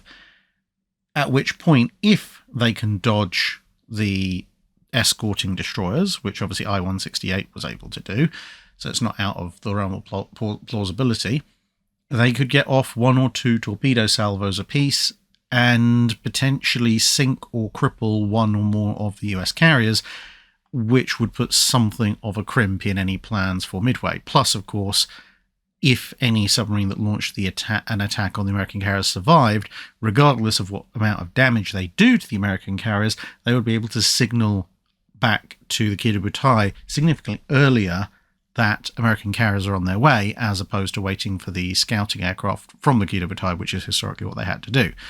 So, yes, it could quite potentially happen, but it would require a number of separate changes to what actually occurred. Paul from Chicago asks, women could be found on Royal Navy warships in unofficial capacities throughout the classic Age of Sail. For example, at least one and probably more women were aboard Victory at Trafalgar. It seems likely many ships on both sides of the battle had women aboard. Period and post-period sources identify women throughout the Royal Navy serving informally. However, while we know women were there, the unofficial capacity of their service makes it impossible to identify exactly how many women served and who they were relative to the men entered in the ship's books. Now, on to the question. For obvious reasons, the United States Navy resembled the Royal Navy during this period. Did women serve in similar capacities on board Yankee vessels, and is there documentation of female participation in any of the War of 1812 battles? It's difficult to determine because from what we can infer of surviving records for the Royal Navy, as you mentioned, the presence of women aboard Royal Navy warships was relatively common, at least aboard the larger vessels, even if it was in relatively small numbers, and split between some officers' wives who were officially allowed to be there occasionally and the unofficial women aboard. But the thing is, a lot of that is drawn from evidence that we do have, and although that evidence is relatively sparse, so it's kind of inferred across the fleet, usually by the fact that there are, along with evidence of specific women aboard, there's usually periodic injunctions from admirals to clear the fleet of women, which implies there must therefore have been a fair number of them. But the thing is, for an organisation as large as the Royal Navy, the specific records we have are relatively few. For a service that, in the War of 1812 at least, and that kind of time period, was a very, very small service, statistically speaking, we would actually not expect much, if anything, of records to survive. Plus, of course, being a much, much smaller service, and at least until after the War of 1812, not a service with any ships of the line, it would be much easier to police the presence of women aboard as opposed to the very large and somewhat labyrinthine bureaucracy of the Royal Navy. So, with all that said, we don't have any specific evidence, at least as far as I'm aware, in terms of written documentation, of women aboard the Continental Navy or the United States Navy between the War of Independence and the War of 1812. But it's probable that there were at least occasionally women aboard. The first direct evidence that we do have of women aboard does actually come from the War of 1812, from an abortive attempt by the frigate United States to try and break the British blockade. We know at that point that there were 2 women aboard who Captain Decatur had asked to serve as nurses. A variety of reasons are suggested, but one of the more common reasons put forward is that Decatur was planning, obviously, on breaking the British blockade, knowing that that was quite a high-risk operation. He was planning to stay out at sea for as long as humanly possible, and the nurses were being brought along to help care for men who might be injured, and in those circumstances, obviously, would not be able to be put ashore and taken care of long-term anytime soon. However, as I said, it was an abortive attempt.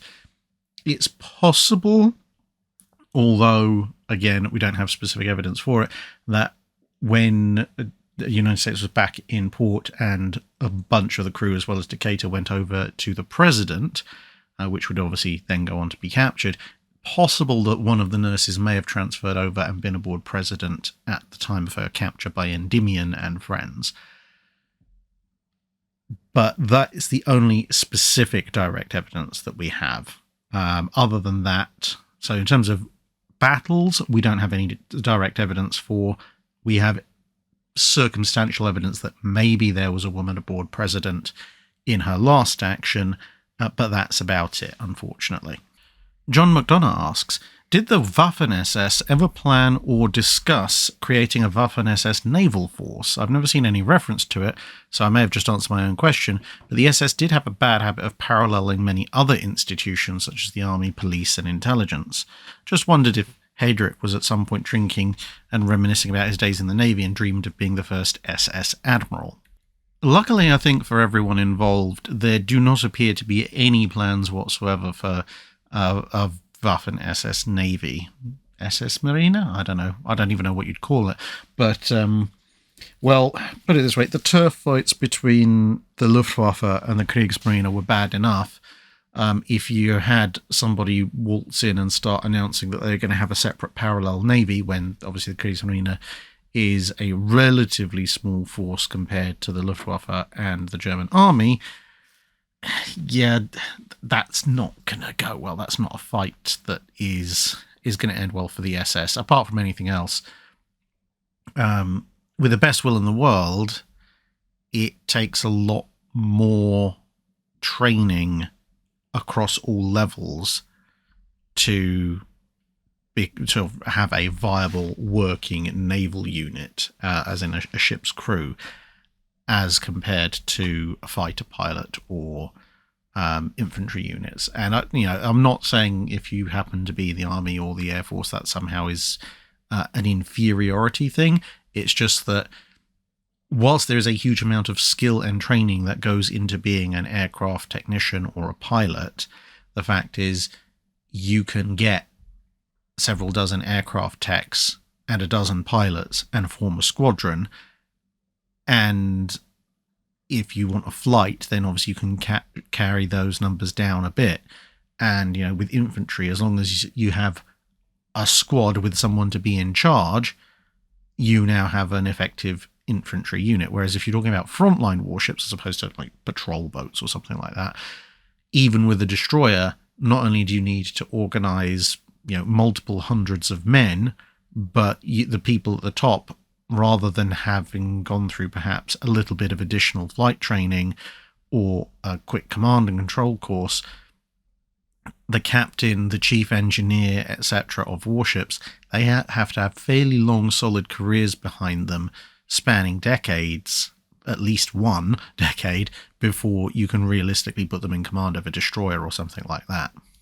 So unless you wanted to recruit straight out of the Kriegsmarine and say, hey, Kriegsmarine guys, who wants to be part of the new Waffen-SS Navy, it would take far too long to pull off anyway. The almighty Hypnotoad asks, were there any plans to build coast defence ships for Sweden after the Sverige class?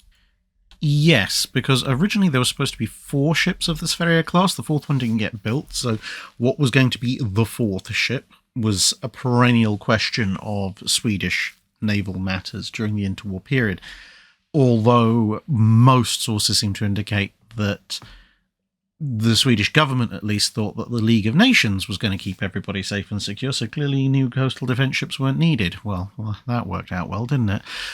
In any case, during the 1920s, there are a few designs poking around that are more small armoured cruisers than they are coastal defense ships based mainly on the fact of their speed.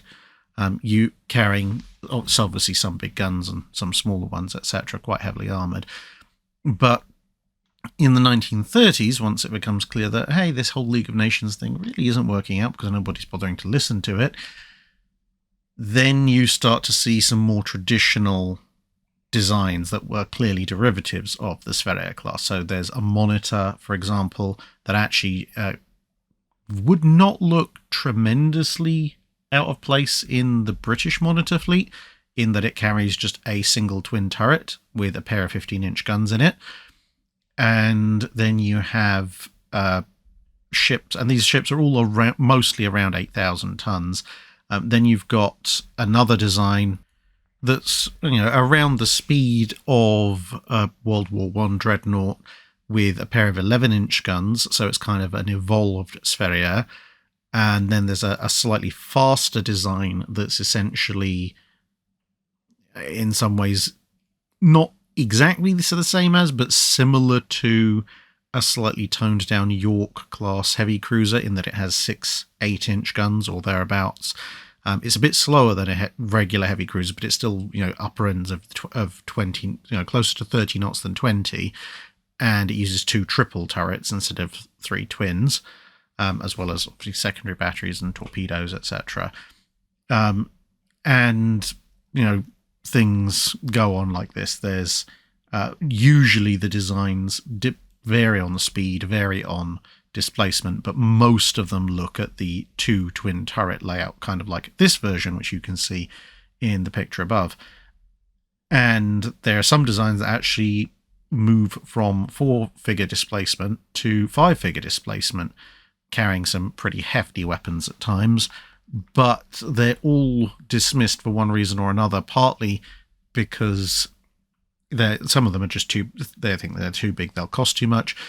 Others, they look at it and think, we probably won't actually be able to build them in time, and in the end they end up going down the line of building things like, Gotland, etc., and a little bit of trying to solicit other shipyards in other countries to build something for them, but of course everybody is rearming by this point, so there isn't the space. So yes, there are, but none of them really got anywhere as close to being actually implemented, but some of them are quite interesting still. Richard Sue asks, of the ships sunk in the close quarters combat in the waters off Guadalcanal and that of Taffy 3, did any carry wooden or metal lifeboats or launches, and how many of these were able to be used whilst the ships were sinking? Whilst ships did, of course, sometimes carry ships' boats, for the most part, ships that went into combat usually wouldn't have boats aboard, for the very good reason that they're generally a bit of a fire hazard, because at least the powered ones, and they are very definitely a splinter hazard, because they're not going to be strong enough to stand up to even blast and shrapnel effects. They will just become more shrapnel. Now, that doesn't mean that all ships went into combat without boats. Some of them did have boats equipped, partly, if they weren't able to drop them off beforehand, or if they thought they wouldn't necessarily get in the way. But broadly speaking, if you thought you were going into frontline action, you would carry minimal or no boats aboard for the reasons I just mentioned.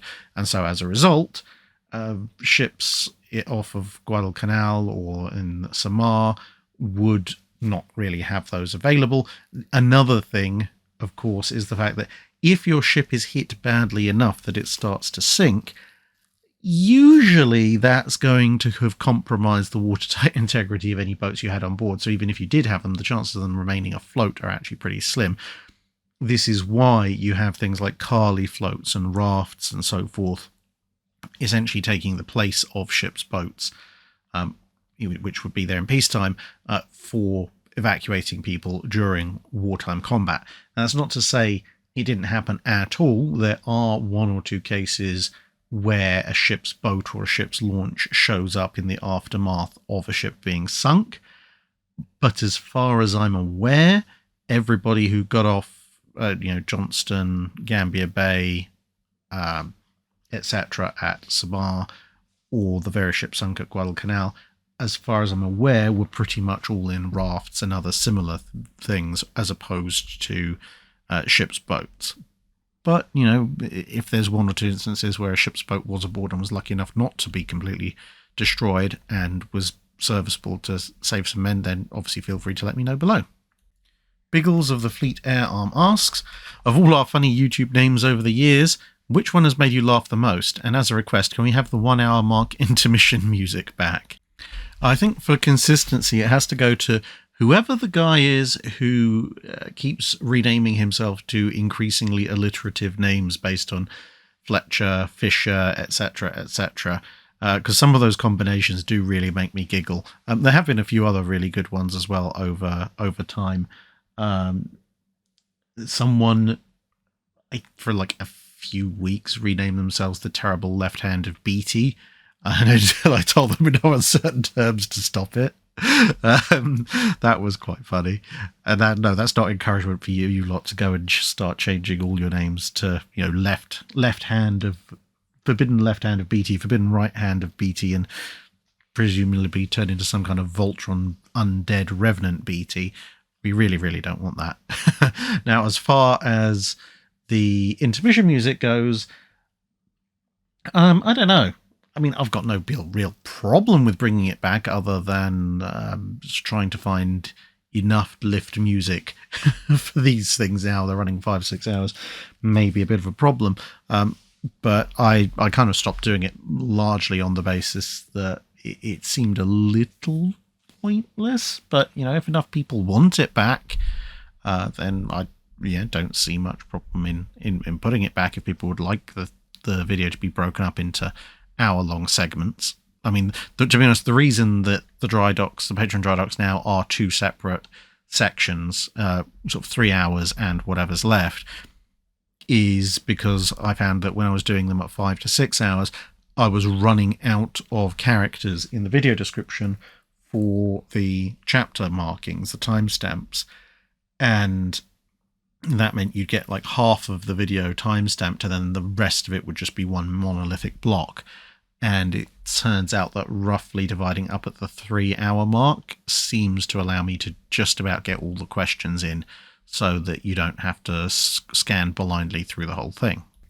Camino John asks, a Japanese Sento-onsen, which is apparently a kind of communal hot bath experience, which is an important part of Japanese culture. In your reviews of Japanese ships, was this practice incorporated into their ship designs? I can imagine on a smaller ship it could be limited to just using the washing station, but on a larger ship where potentially a ready supply of hot water from the boilers is available, could you set up hot baths as usable, at least in calm seas? It's not a subject I think many people have written about aboard Japanese warships, but from what I've been able to glean, it appears that at least the bigger Japanese battleships, definitely including Yamato and Nagato, and those, so therefore presumably Musashi and Mutsu as well, did have a limited number of baths aboard, with obviously fairly strict regulations as to their use. I would surmise from that probably the aircraft carriers did as well, at least from Akagi onwards, although I couldn't prove that for certain. Whether or not the Fusos, Isseis, and Kongos had them aboard, again, whilst I would surmise that possibly this would be the case, I would be less confident, because the thing is with the aircraft carriers is that they post-date Nagato and Mutsu, and we know that Nagato and Mutsu did have them, whereas obviously the Fusos, Isseis, and Kongos are lower displacement vessels and older, so they may or may not have had them. But from the way that what's written about Nagato and Yamato's baths is written, the fact they're seen as luxuries and incredibly popular if you could get access to one, I would think that they're probably not present on anything that's much smaller. But if anyone has done research into the esoteric subject of hot tubs aboard Japanese warships of the Second World War and knows differently, I would love to hear from you in the comments below. Gallias of Martinengo asks, the accuracy of gunnery on Bismarck during the final battle was decidedly worse compared to the Battle of the Denmark Strait, even before taking hits to the main director and so forth. Was this due to the steering and propulsion problems, or more of a human factor?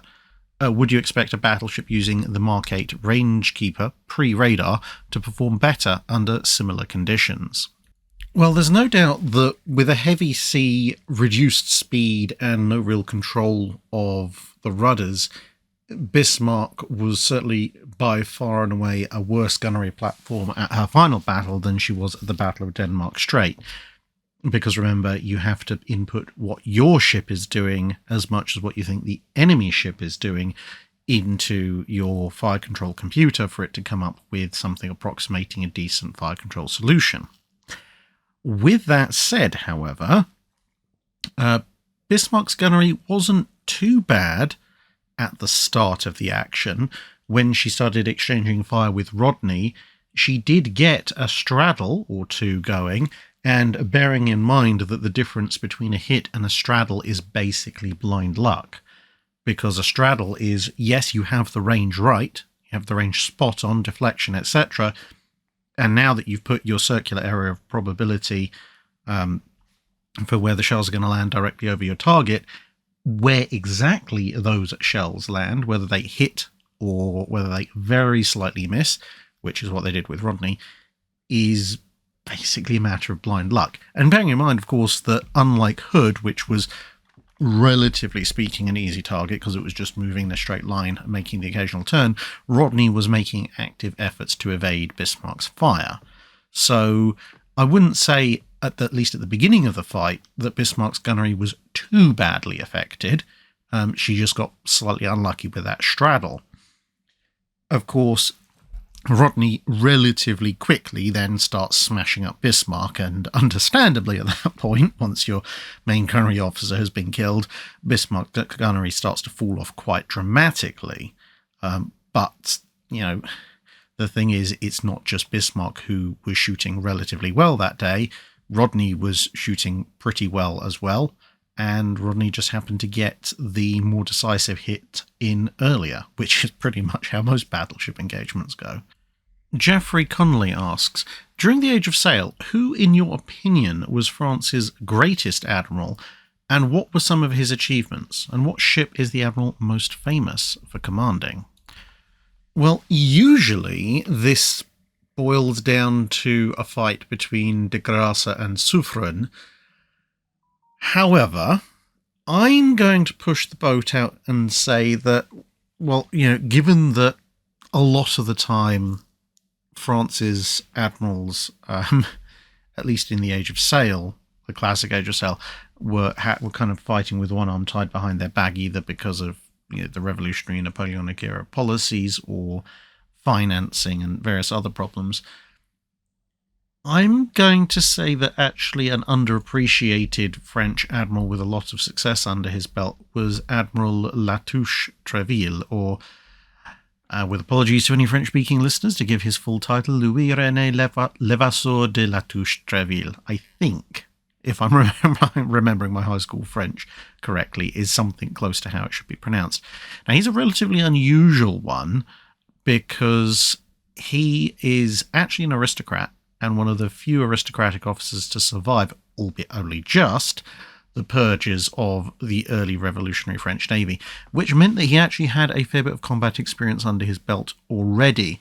He'd fought the British in the 7 Years' War, he'd fought them in the American War of Independence, and he had quite a few successes under his belt. He managed to capture several British privateers and warships. He managed to engage, using a pair of frigates, a 74-gun ship of the line, the Hector, which, in a very unusual move, you know, comparable to Pellew taking Indefatigable and Amazon against the Droit de l'Homme, he actually managed to essentially defeat Hector, but wasn't able to capitalize on that because a British unit showed up to help. But Hector was so badly damaged she would sink a little bit later on. So I'd credit that as a fairly decent success. And then obviously you have the sort of the interval while he's trying not to get executed with the revolution. But then he goes on to a number of successes. He manages to repel raids designed to destroy the fleet that he's commanding, and he manages to get the Toulon fleet from an incredibly dispirited, demoralized force up to something resembling a half-decent naval squadron. And he would have been the commander of the Franco-Spanish effort that eventually resulted in the Battle of Trafalgar, if not for the fact that his constant or near constant being at sea and in combat had resulted in picking up a number of illnesses, including a rather interesting tropical one that he contracted over in the Caribbean. And between stress, overwork, and a relapse of that illness, he ended up actually dying aboard the Bucentaur, which was, of course, the flagship, in 1804, just before the whole campaign was due to kick off. Of course, he was then replaced by Admiral Villeneuve. Given that Latouche-Treville was a pretty good strategist and tactician, it's very interesting to surmise what Trafalgar might have been like had he been in charge instead of Villeneuve, which, that could have gone a lot worse for Nelson, and Nelson had a fair degree of respect for him as well. His best-known command, it was probably the French frigate Hermione back in his early days, and of course there is now a fully functioning replica of Hermione sailing around. So if you want to see, a very close replica of the ship that Latouche-Treville commanded, you can go and do that. I think she's in Bordeaux these days. DM Phoenix asks, many films, books, and anecdotes on naval topics often feature the captain of a warship or a large ocean liner opening sealed orders of some sort from inside a locked safe. Sometimes sealed orders would even arrive by special courier, such as the case of RMS Queen Mary in 1940. In the period the channel covers, what kinds of various orders could one expect to find within these sealed documents, and what was the scope of their contingencies? What kind of conditions would trigger the opening of the box? Did all ships and submarines carry sealed orders, or just large warships and commerce raiders? Things change a little bit over time, but usually the most common example of sealed orders, at least in the time period the channel covers, would be orders to attack a specific location. And obviously sealed orders are usually done for secrecy, because if you tell everybody what your mission is, let's face it, the chances are that if the whole crew, and you're talking about several hundred people, possibly over 1,000, depending on the time period, if they all know what's going on and before the ship sails, and they head off to the various pubs, etc., that knowledge is going to spread pretty quickly. So if you want to launch a secret attack on a specific enemy ship, convoy, base, etc., orders might be issued that are sealed, so no one knows exactly where they're going, but you know you're going on a long voyage or a voyage of some description, like an invasion or something, because you could put two and two together. If a bunch of soldiers come on board, you're probably going to be doing a landing. If you're extra stocked up with food and water, you're probably going on a very long distance voyage, etc., etc. But you don't know where, and if you don't know where, you can't tell anyone. And if you can't tell anyone, then the enemy doesn't know. So that all works out. Other sealed orders might be related to that, but there might be things like the timings of specific enemy convoys, like Spanish treasure fleets, for example.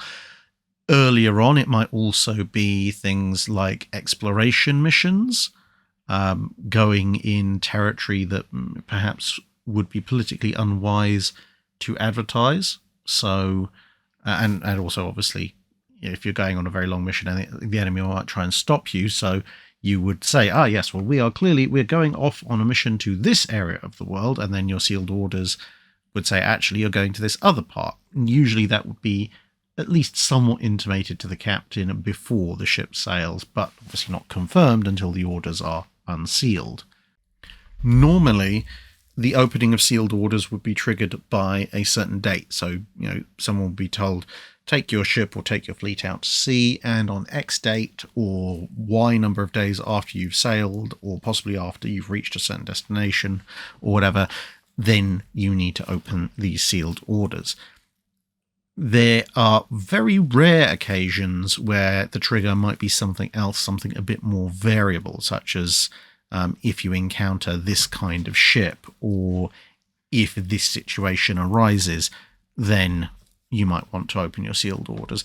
But the thing is, a lot of the time, those kind of very unpredictable situations, by their very nature being unpredictable, sealed orders might be counterproductive, because what will be in those orders will, of course, be the best guess that the person writing them can make to address the situation. And if the situation has not developed in the way they foresaw, they may actually be worse than useless. They may be counterproductive.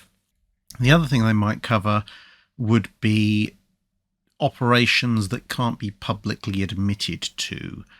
So, for example, some of the US fleet's neutrality patrols, for instance, their exact range and engagement allowances, what they can and can't do, would sometimes be issued under sealed orders, because then obviously the captain can read those orders, he can carry them out, and he can dispose of them, and that means, technically speaking, there's not really any paper trail on land where some stooping person can point to and go, aha, clearly the Navy or the government is overstepping its bounds and should not do this, and big public scandal, etc., because there's nothing on land for anyone to find, because the only copy of what they were supposed to be doing went to sea with the ship and isn't going to be coming back. Andre de Coult asks, in the movie Operation Petticoat, there's a famous scene about toilet paper requisitioning having failed, and the captain prepares an angry letter. It has been posited that this was based on a real incident during World War II. Could you please elaborate on this? And also, do you know of other similar notable incidents? Yes, apparently this actually happened, but with the submarine USS Skipjack, as seen here. And the incident in the film is actually very, very reminiscent of the actual letter written by the commander of Skipjack. And now I won't read the entire letter, because whereas in the film the captain gets cut off partway through what he wants to write, the actual Skipjack letter is 7 points long, 9 sections, including the greeting and the paragraph, etc. But I will read a few paragraphs because, well, this is another brilliant example of how to imply things without outright saying them.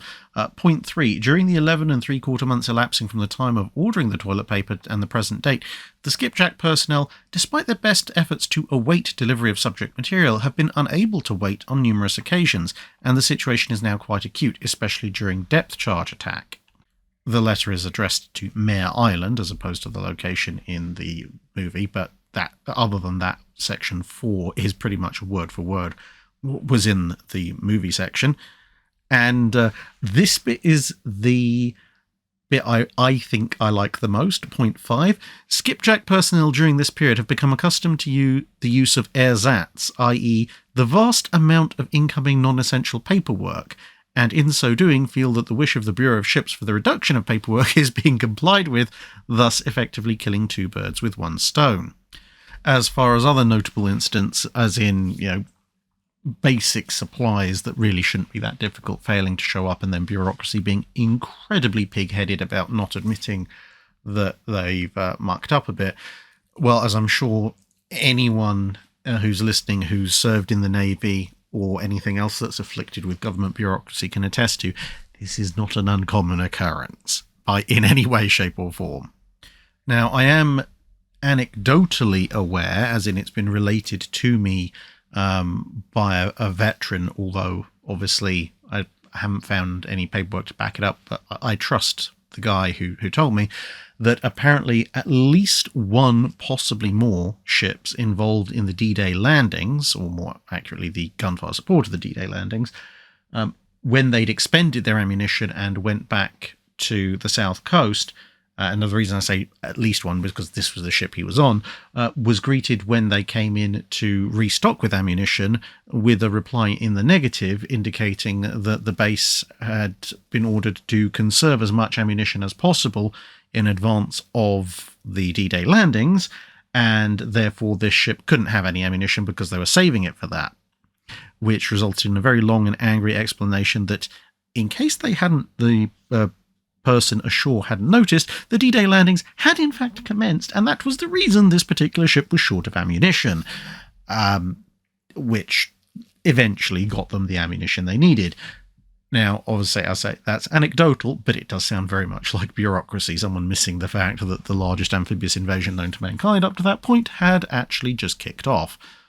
And there are, of course, the various amusing supply issues of the Russian Pacific Squadron, and at one point, I believe in the Age of Sail, although I can't pin down exactly which incident it was, I believe it was a Royal Navy unit that was in desperate need of powder and ammunition, and a supply ship showed up full of fresh meat, which was decidedly not what they had requested to be sent out, which left them with the rather unusual prospect of potentially going into battle extremely well fed, but with little to shoot at the enemy other than the occasional beef bone. Of course, those of you who've experienced this firsthand, please feel free to let us know what you've run into in the comments below. Matt Blom asks, how were naval cannon tested in the Age of Sail? Did any of the major powers of the time have standardized programs to test cannon analogous to test ranges for rifled guns in the Age of Steam and Steel? To a certain extent, yes, there was a generally accepted way of testing a cannon, and this involved what they call proofing the cannon. So you would initially fire a reduced charge normally, just to make sure the thing wasn't going to immediately explode into a billion pieces. And the fact that cannon either in earlier forms were, or in later forms where they could have a flintlock, could be fitted with a slow fuse or just a really long rope to set it off, was very, very helpful in this regard. But then a cannon which was being proofed would typically be proofed by having a oversized charge, a proofing charge put in, and so if you had, say, a 32-pounder gun that was supposed to use a 10-pound charge, you might put 14 or 15 pounds of powder in there, or you might put substantially more. It depends on the era, depends on the gun, etc. And this was calculated to be obviously well over the normal charge that would be used in the gun, but below where it in theory should break, at which point the charge was set off, and the gun was then examined for defects. If the gun had exploded, well, that was an obvious failure, but you would also need to examine it for cracks, etc., to see if it had partially failed under the load. And then again, depending on the era and depending on the rigorousness of the testing and the Navy in question, you might fire it with several proofing charges or just the one, and once you're happy that the cannon has withstood that, then it could be stamped as such and taken into service. There were also allowances for some defects, and there were other ways of determining if there were problems. So, for example, with a bronze gun, if the bronze gun's casting had not gone particularly well and there were large numbers of air bubbles in the bronze, then firing the cannon would, with almost any charge, would result in smoke pouring out from the gun itself, not from the muzzle, but just generally from the gun, as obviously pressurized smoke found its way through these often microscopic little pathways through the bronze. Now, with bronze, fortunately, in some cases, that could actually be solved by just repeatedly firing the gun, because either the heat would slightly warp the bronze, or just the buildup of particulates would seal all that up, so the gun would stop smoking all over the place eventually, but you'd have to fire a number of charges to get that to occur.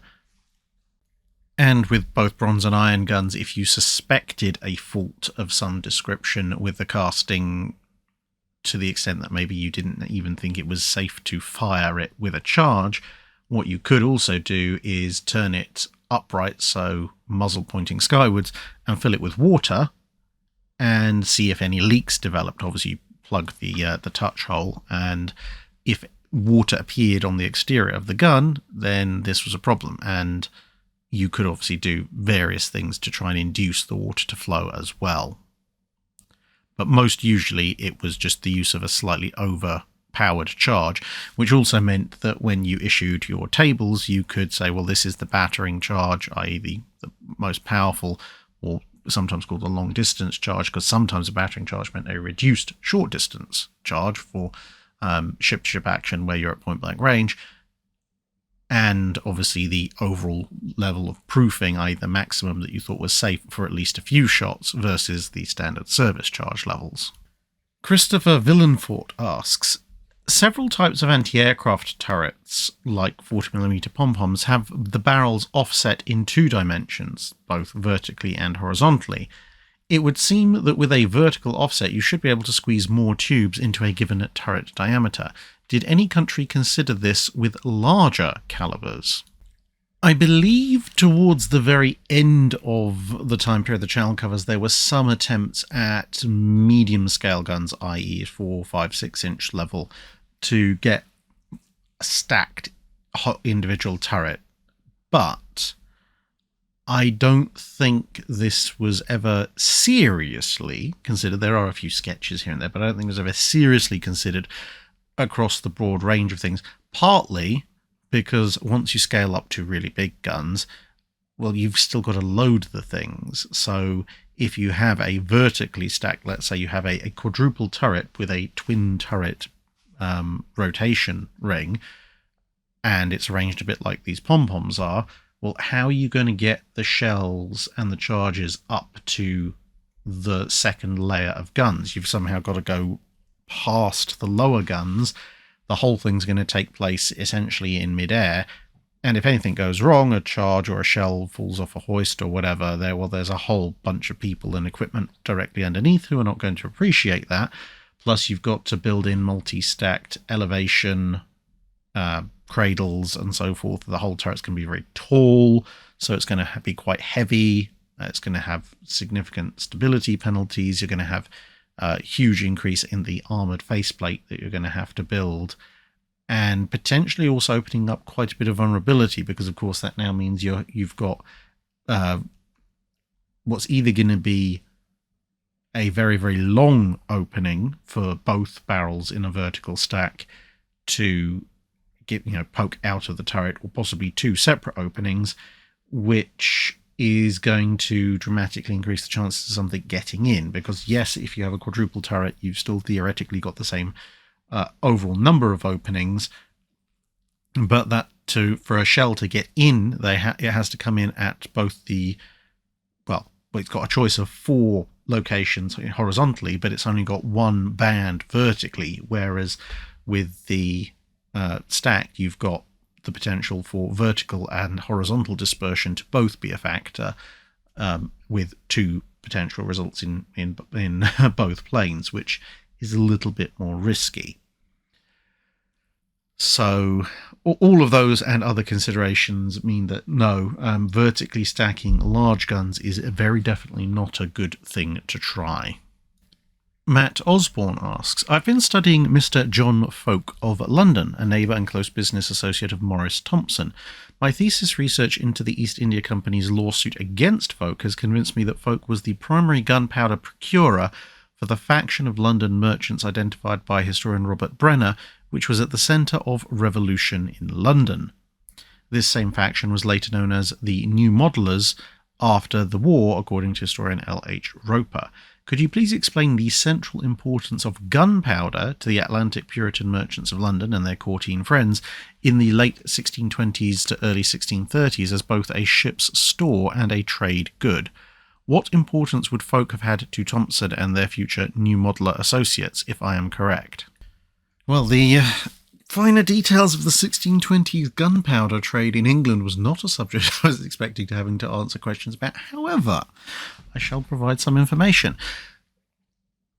As a acquirer or procurer of gunpowder, Folk would have been absolutely vital to his associates. And yeah, if he in any way, shape or form failed, embezzled, produced poor quality powder, that would be grounds for people to come down on him like a ton of bricks with a lawsuit.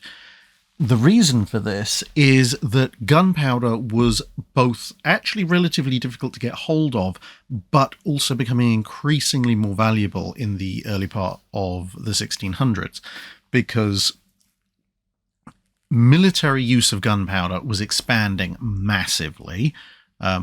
Armies were more and more predominated by firearms, as opposed to earlier periods where a mixture of gunpowder and more prosaic non-gunpowder weapons were in use.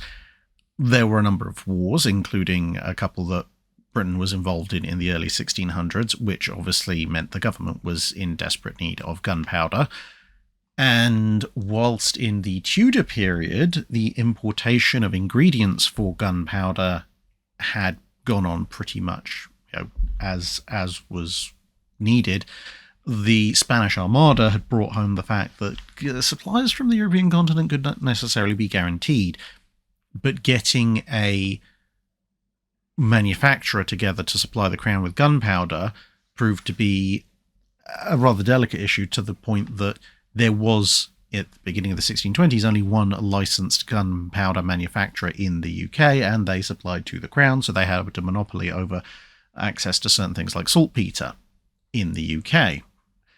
This was a problem for the East India Company and other merchantmen because, of course, what you might call the 17th century trade wars were hotting up, as well as actual wars with warships poking around, which tended to be bad things for merchantmen, which meant that various merchant ships needed not only to be armed and thus require powder for their guns, but also it meant that powder, especially completed powder, which obviously combined all the ingredients of a decent quality, became an incredibly valuable bit of trade goods, because everybody needed powder and everybody was trying to produce as much as they could, but no one could produce as much as they really wanted, and thus, supply and demand laws, price goes up. So if you could find a source of good quality powder, or multiple sources, then you were really in for it. It would be for a lot of money. But as I said, in Britain, in England specifically at this point, if you were trading in gunpowder, you could be in a lot of trouble, because the king had one licensed supplier, and with war either on the horizon or being undertaken at various points, they weren't really dishing out large amounts of powder for sale, even for merchant ships to protect themselves, let alone to trade away to other people. Now, in the 1620s, this did begin to change, firstly with the East India Company themselves establishing a powder works at Chilworth, which then became the second licensed gunpowder producer. So the East India Company deciding, well, we're going to make our own to supply our ships and to allow us to trade a bit, and also make a bit of money selling to the crown if we can, because by trading with India, they had access to Indian saltpeter, which was one of the controlled substances in the UK, but it meant you could do a bit of an end run around regulations that meant that the royal manufacturers had the exclusive right to saltpeter in the UK, because this saltpeter wasn't from the UK. But there was the third source of gunpowder, which was illicit gunpowder makers. Illicit explosive manufacture in early 1600s England, simply because it was so valuable, and the method of making it was relatively well known. It meant there was a fairly strong underground industry of people who would nab various sources of saltpeter. The sulfur and charcoal were a bit easier to get hold of, and they would essentially make artisan gunpowder and have to move around relatively often to avoid being caught and prosecuted. But in especially the latter part of the 1820s, when the East India Company's attempts to set up its own gunpowder manufacture are haltingly getting going, somebody who can turn around and say, well, I have contacts, and I can essentially source together the powder that you need. Just don't ask too many questions about where it came from. That kind of person would be an incredibly valuable and useful person to know, because, of course, the other thing is all these different artisanal powder manufacturers might be making powder of different qualities. different mixtures, etc., etc. So him being able to then filter out which ones are actually going to give you good powder, which ones are going to give you dangerous powder, and which ones are going to give you powder that's probably saleable to some poor sap overseas, but you probably don't want to use yourself. A very, very important person to know. And as I kind of intimated, you really, really needed powder on your merchant ships to defend yourself. And if you had any spare, you could make a lot of money off of it in this time period. The other thing, of course, which is perhaps a little bit beyond the early 1630s, but, new modelers, the hints there, as the country trends towards civil war in the 1630s and then going into the early 1640s, he who controls the gunpowder is going to control the outcome of the war. And with London, obviously a hotbed of Roundhead, parliamentarian, whatever you want to call it, sympathies, that meant the London and nearby works would be firmly in Parliament's control. Chilworth's down in Hampshire, so not a million miles away from parliamentary control, and in fact mostly in parliamentary held territory, which means that in terms of denying the king access to powder, somebody who knows most of the shady backhanded third-party artisan gunpowder makers and might be able to persuade them to either come over completely to the parliamentarian side or at least sell primarily to them, would be an incredibly important person to know. So yeah, someone who is the primary procurer of gunpowder for people is kind of halfway between a incredibly influential stock market broker and a back alley arms dealer with, the financial potential clout of both. Cringepog asks, considering their weight and armament, what is your opinion of the Project 66 heavy cruisers of the Soviet Union? They appear somewhat underarmed for their displacement. They are a bit of a weird and awkward class, to be fair. So, for those of you unaware, Project 66 was an immediately post-war Soviet project. Bizarrely enough, classed as a medium cruiser, because there were, at least according to Stalin, light cruisers armed with approximately 6-inch guns, heavy cruisers, which we would know as the Stalingrad or Kronstadt types, and in the intermediate was slotted the Project 66, as a medium cruiser, which was essentially designed as a cheaper cruiser hunter - cruiser killer as compared to the really big ships, which were practically the reinvention of battle cruisers in the Soviet Union. So their armament layout looks relatively conventional, but it is not triple 8-inch, it's triple 8.6 or something like that, and different designs, triple 8.6, triple 9. Couple of times people looking at even bigger guns than that, but usually it's a just over 8-inch size main battery. But the surprising thing is that it comes in at a displacement that wouldn't disgrace an early dreadnought, between 20 and 25,000 tons.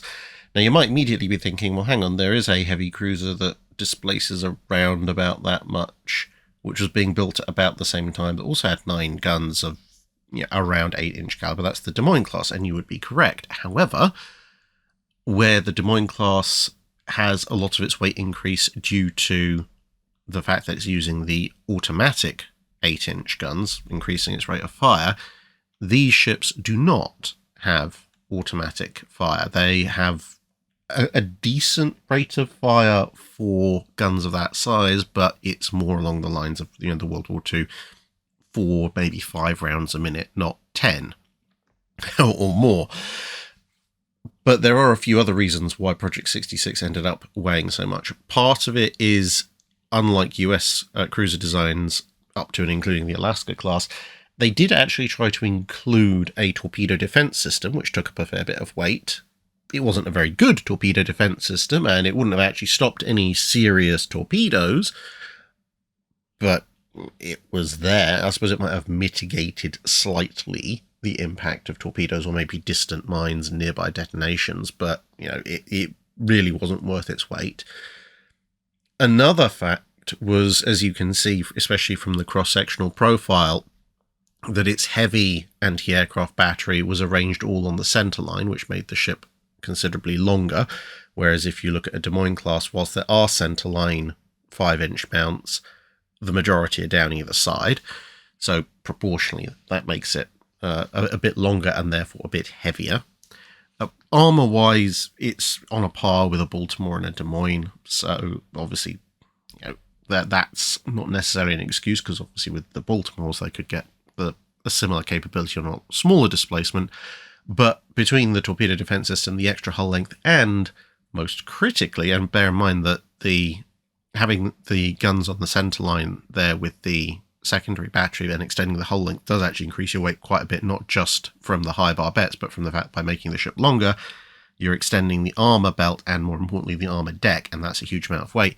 But probably the single most important factor as to why these ships weighed so much was their power plant. They were designed to top 35 to 36 knots to be able to run down enemy cruisers, and that meant they had to have well over 200,000 shaft horsepower, which is not quite, but almost double that which you'd find in a Des Moines, which, as we said, is about the same displacement.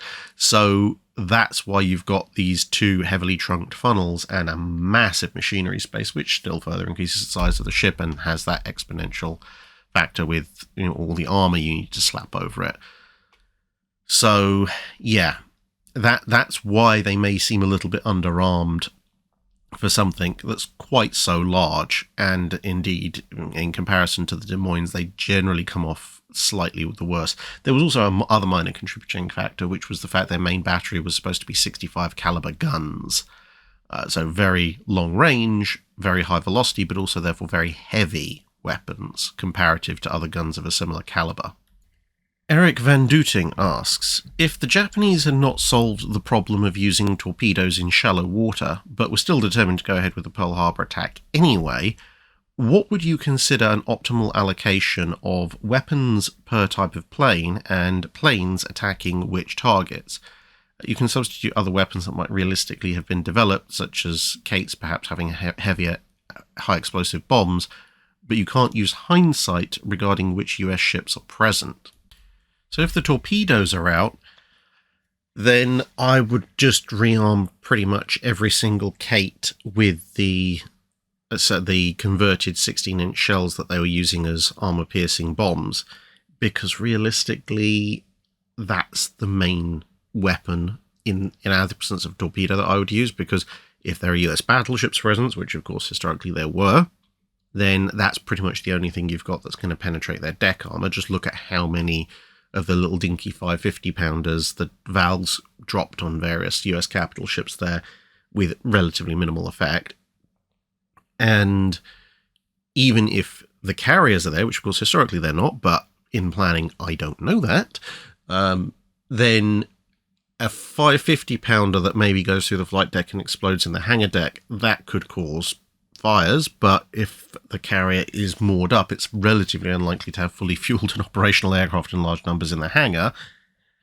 But even if they do, it's right next to firefighting capabilities, whereas a much heavier armor-piercing or semi-armor-piercing bomb that punches all the way down into the machinery spaces and wrecks them and lets water in, A, is more likely to sink a carrier, and B, is much more likely, if it doesn't sink it, to cripple it for an extended period of time.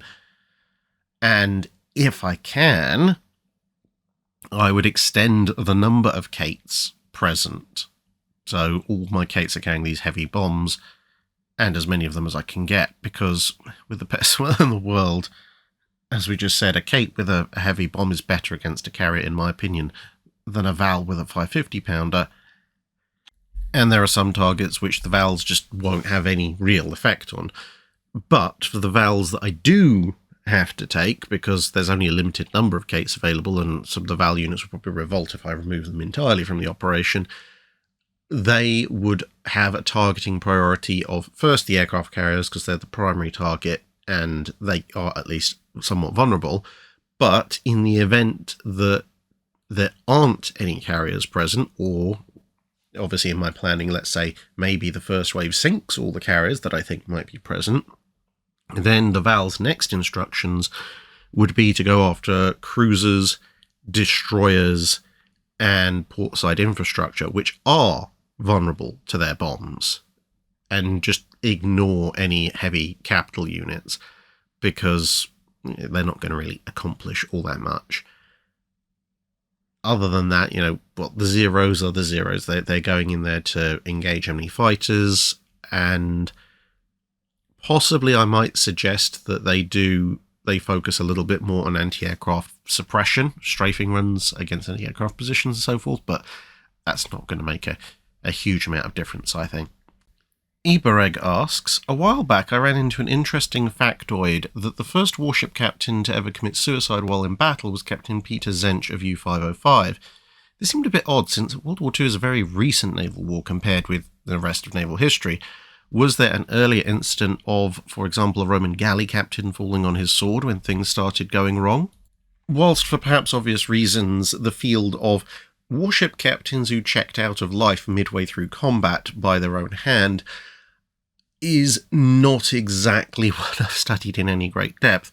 As far as I'm aware, the captain of U-505 in that particular case, which would shortly thereafter be captured by the US as seen here, was not the first warship captain ever recorded to have done that. He's the first submarine commander, I think, who's been recorded to have done that, which makes a lot more sense suddenly, because obviously World War I and World War II were the two big submarine wars of the early 20th century.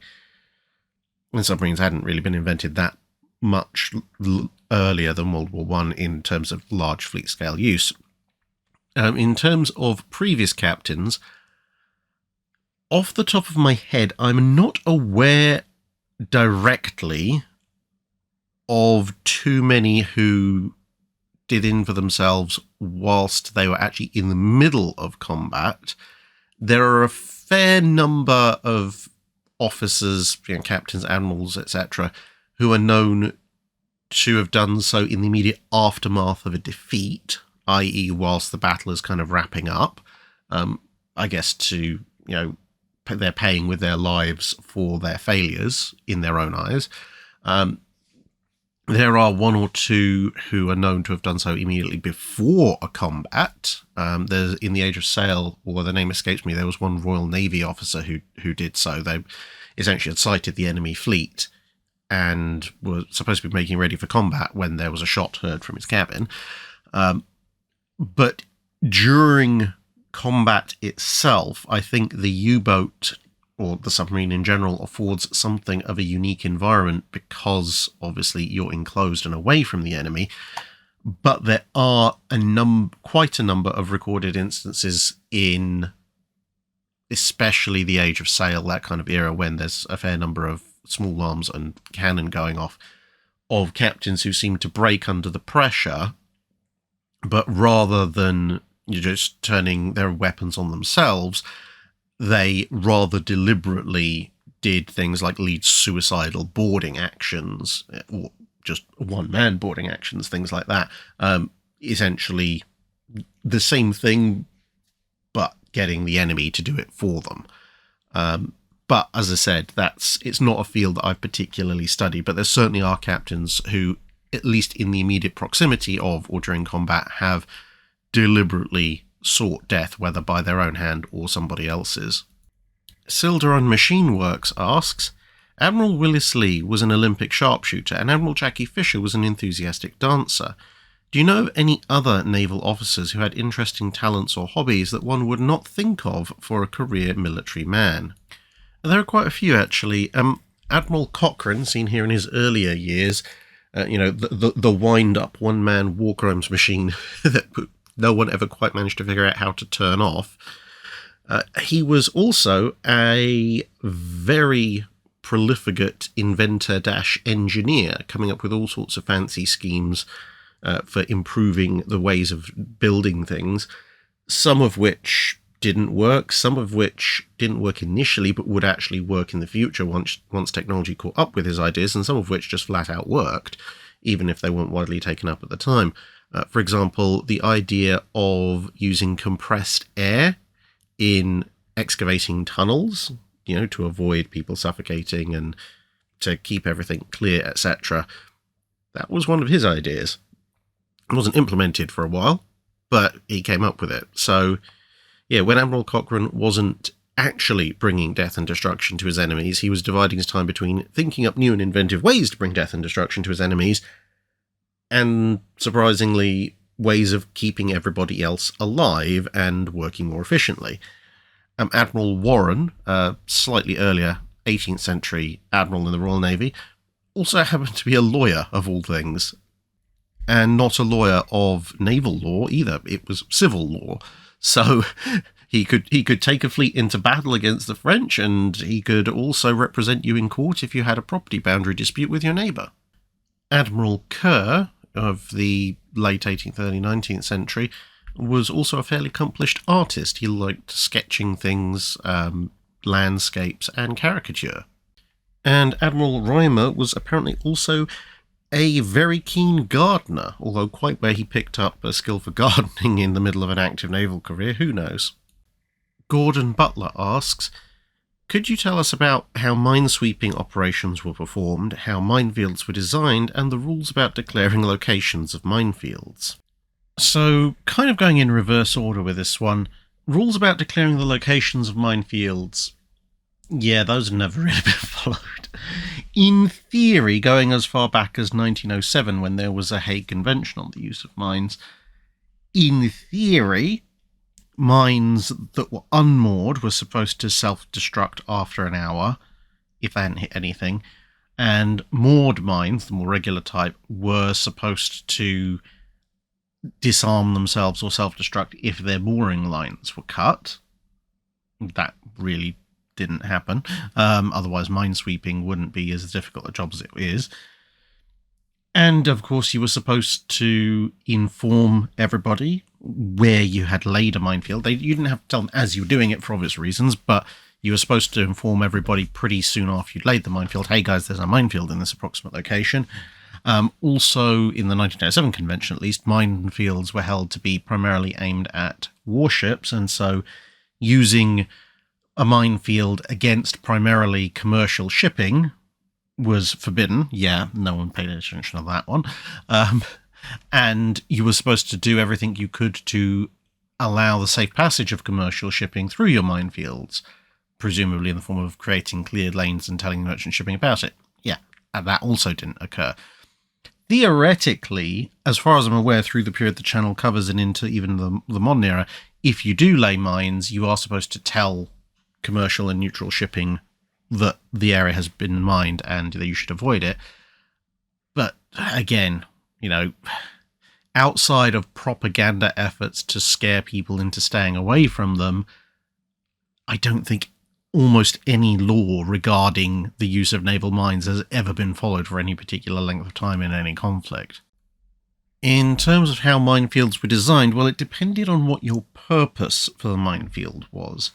A defensive minefield, so something that you might lay around your harbour either to deter incoming surface attack or later on to deter incoming submarine attack, might have multiple layers, specific cleared channels, and there might be mines moored at various depths because, of course, submarines might come in underneath a minefield that was primarily designed to just hit the hulls of ships coming in on the surface. And quite often that would be quite a regimented affair. So, you know, lines of mines, it'll be carefully mapped so that, you know, your own shipping wouldn't accidentally wander into the area, and if they did, they would have at least a reasonable chance of finding their way out. Whereas offensive minefields would usually be laid in a semi-regular pattern, but not a completely regular pattern. So if you looked at a top-down map of an offensively laid minefield, it would look a little bit haphazard because, of course, if you lay a mine exactly, let's say, every quarter mile, well, if enemy minesweeping efforts notice that every quarter mile in a straight line they manage to find a mine, it's going to make it very easy for them to roll up the rest of that line.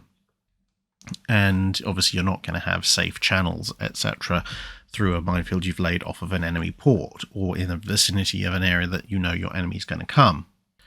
It also depends what kind of and how many mines you have, because if you're a single, let's say a mine-laying submarine, then you might only lay 3 or 4 mines outside a specific port and then move off to lay mines outside another port, because one of the major effects of mines is not so much the destruction of shipping when it comes to commercial shipping, it's more the disruptive effect of a single hit. Because if you deploy, let's say, 20 mines outside a given port, the minute somebody hits one, they're going to go, there are mines in this area. Let us conduct minesweeping. And if the minesweepers are any good, they'll clear a channel, and then your other 19 mines are fairly useless. And, okay, there's been a delay of possibly several days, maybe a week or so, while they're demining the area, depending on exactly how many mines they find and how complicated the situation is in the area with currents and channels and so forth. But if you deploy, as I said, 3 or 4 mines, then when the first one goes off, you're going to shut everything down and everyone's going to sweep the whole channel. Pretty much the same as if you deployed 20, except this time you've only expended 4 mines, which means you can mine 4 other ports. So you can, shut down 5 separate ports with 20 mines instead of 1 port with 20 mines. And that's going to have a net much greater effect on the enemy's capabilities, because 1 or 2 or 3 ships sunk compared to 20 or 30 or 100 stacked up waiting to come in. There's actually a greater material effect in the delay than there is in the destruction. Conversely, if you're laying a minefield that's primarily designed to catch warships, then if you have a theoretical projected path of advance where you think the enemy is going to go, you might actually be much better off laying them in a kind of horseshoe or crescent formation, because then your enemy presumably will sail along and hopefully they'll hit 1 or 2 of the mines on the inside part of the curve at the very tip, or the apex of your minefield. And if your enemy assumes that this is a line of mines or a block of mines or whatever, then the rest of those ships might fan out, because, well, why would you continue going in that straight line? That line has proved there's mines there, at which point they should, in theory, start running into all the other mines. And doubling back exactly on your course is very difficult. So you might, as ships turn and break and maybe retreat, they might run into the horns of the minefield. So, anti-commercial versus anti-warship minefield layouts vary quite a bit. In terms of minesweeping operations, you're essentially, at least in the majority of the time the channel covers, you've got 2 methods. With the later magnetically induced detonators on mines, you can just fly aircraft with big magnetic loops over the area. So there's pictures of Vickers Wellingtons looking a bit like UFOs doing that kind of job, for example. And this is also why a lot of minesweepers tend to be made of wood, to minimize their magnetic signature so they don't set those off. But mines in general are moored. Not all of them, obviously, but most of them will be. And to get rid of them, at least in the time the channel covers, the usual practice is for a minesweeper or minesweepers to run paravanes and other kinds of cutting lines, which will sever the cables of the mines, allowing the mines, which are obviously that buoyant, to pop to the surface where they can be disposed of by other means, by gunfire and so on and so forth. Oddly enough, the minesweeping operation shown in the Godzilla -1 movie that's come out recently at the time of release is actually pretty accurate. It's obviously a little bit slapdash because it's supposed to be post-World War II Japan, but the general principle of running sweeps to cut cables, mine pops up, shoot mine with gun, and use a wooden boat so that you don't set off magnetic ones, that's pretty standard.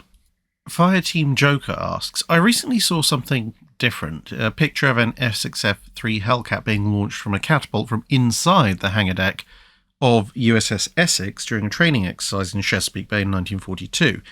If you could launch fighters out of the side of your carrier as well as use the flight deck, then why did nobody do it? Simply put, it was far more trouble than it was worth. So when the idea was implemented in the first place, the idea was that you could have a hot-ready fighter or scout on standby regardless of what was happening on the flight deck above. which seemed all well and good until once the ships, some of the early Essexes that were fitted with these catapults, this one's Yorktown, actually went into service. They discovered that firstly, the takeoff was difficult, to say the least, because first thing, the catapult didn't have quite as long a run as the one you could have on deck. Secondly, there's no headwind because you're not on a flight deck, you're inside the hangar. Thirdly, because the carrier in flight operations would normally be heading into the wind, you've actually got quite a bit of a crosswind. So you're coming off the catapult at a slower speed than you would if you were being launched off of the flight deck up top, which meant you could only use lighter aircraft with high performance, like fighters. And when you got out there, you would be going at a relatively low speed and suddenly be hit by quite a vicious crosswind. So, a pilot who wasn't incredibly on the ball could end up just being tip-stalled straight into the drink, which isn't really a good outcome. And in order just to carry out this rather questionable utility launch of a single fighter craft, you had to clear a fairly large portion of the hangar deck so that it would be safe to launch. And it turned out that actually, all things considered, it was much safer and actually much more efficient to utilize all that space in the hangar for making aircraft ready and getting them up on deck instead, and just having more catapults on deck if you needed to catapult anything. Because, the weight, the size, space and weight taken up by just the one meant you could only really ever have the one. You're not going to have multiple, Battlestar style fighter launches coming off of the side of your ship. And it was just not worth it. Ultimately speaking, if you're in a situation where your only recourse to scout or combat an enemy was to launch a single fighter out the side of your ship because your flight deck was completely otherwise occupied, you have bigger problems to worry about than a single fighter was ever going to solve.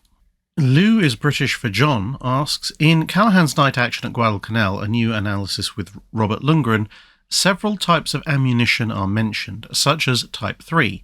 Please explain the types and uses of the ammunition. Well, on the Japanese side, welcome to the wonderful world of the Japanese type designation system.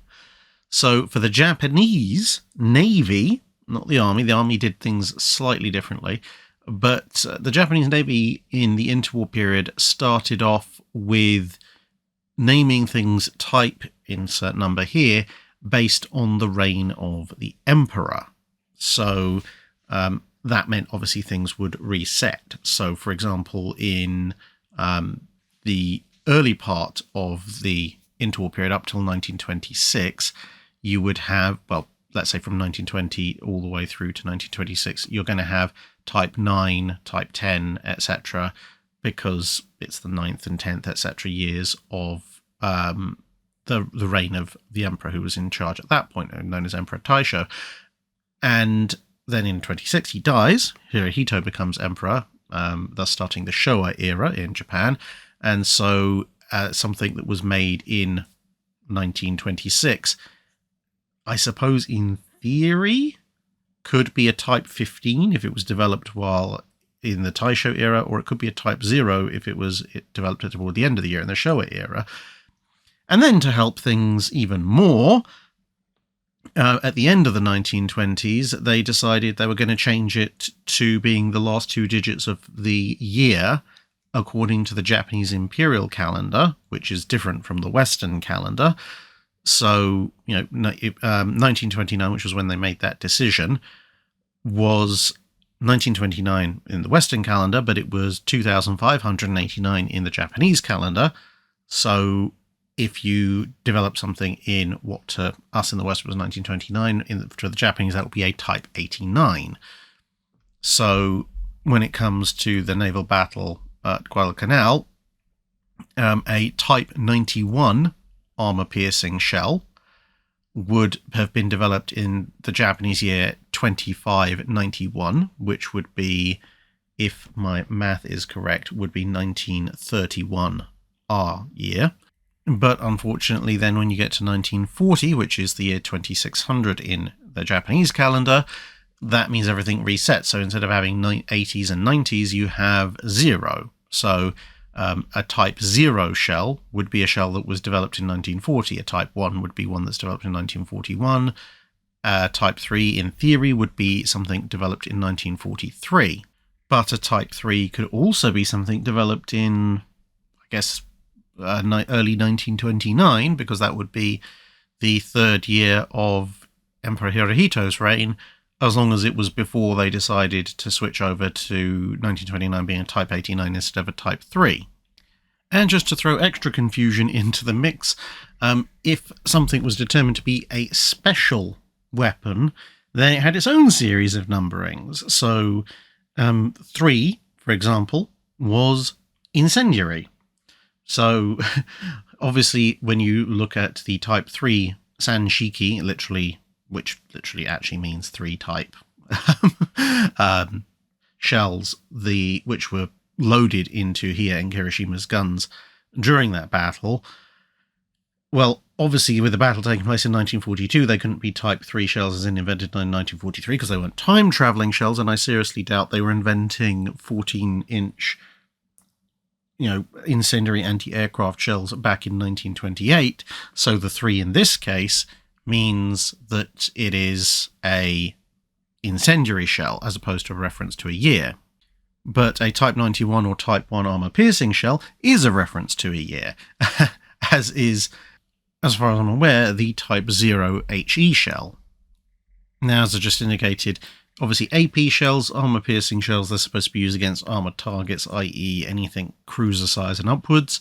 HE shells, high explosive, or in American parlance, HC, high capacity shells, are what you should use in shore bombardments, and what large guns would use, well, almost any gun would use against a small, light, unarmoured target like a destroyer or a submarine. And then the incendiary shells that the Japanese were actually using by accident, because they weren't intended for sea combat, were essentially airburst incendiary shells designed to cause a curtain of flame that would discourage aircraft from flying at the ship that had just fired them, although they didn't work particularly well. Greb asks, what's your favourite figurehead for Age of Sail ships? I'm not sure if I actually have a specific favourite, to be perfectly honest, because whilst I understand and appreciate the idea of figureheads, most of them don't really do a huge amount for me. I get that they're symbolising elements of the ship or the nation the ship's serving, but a lot of them,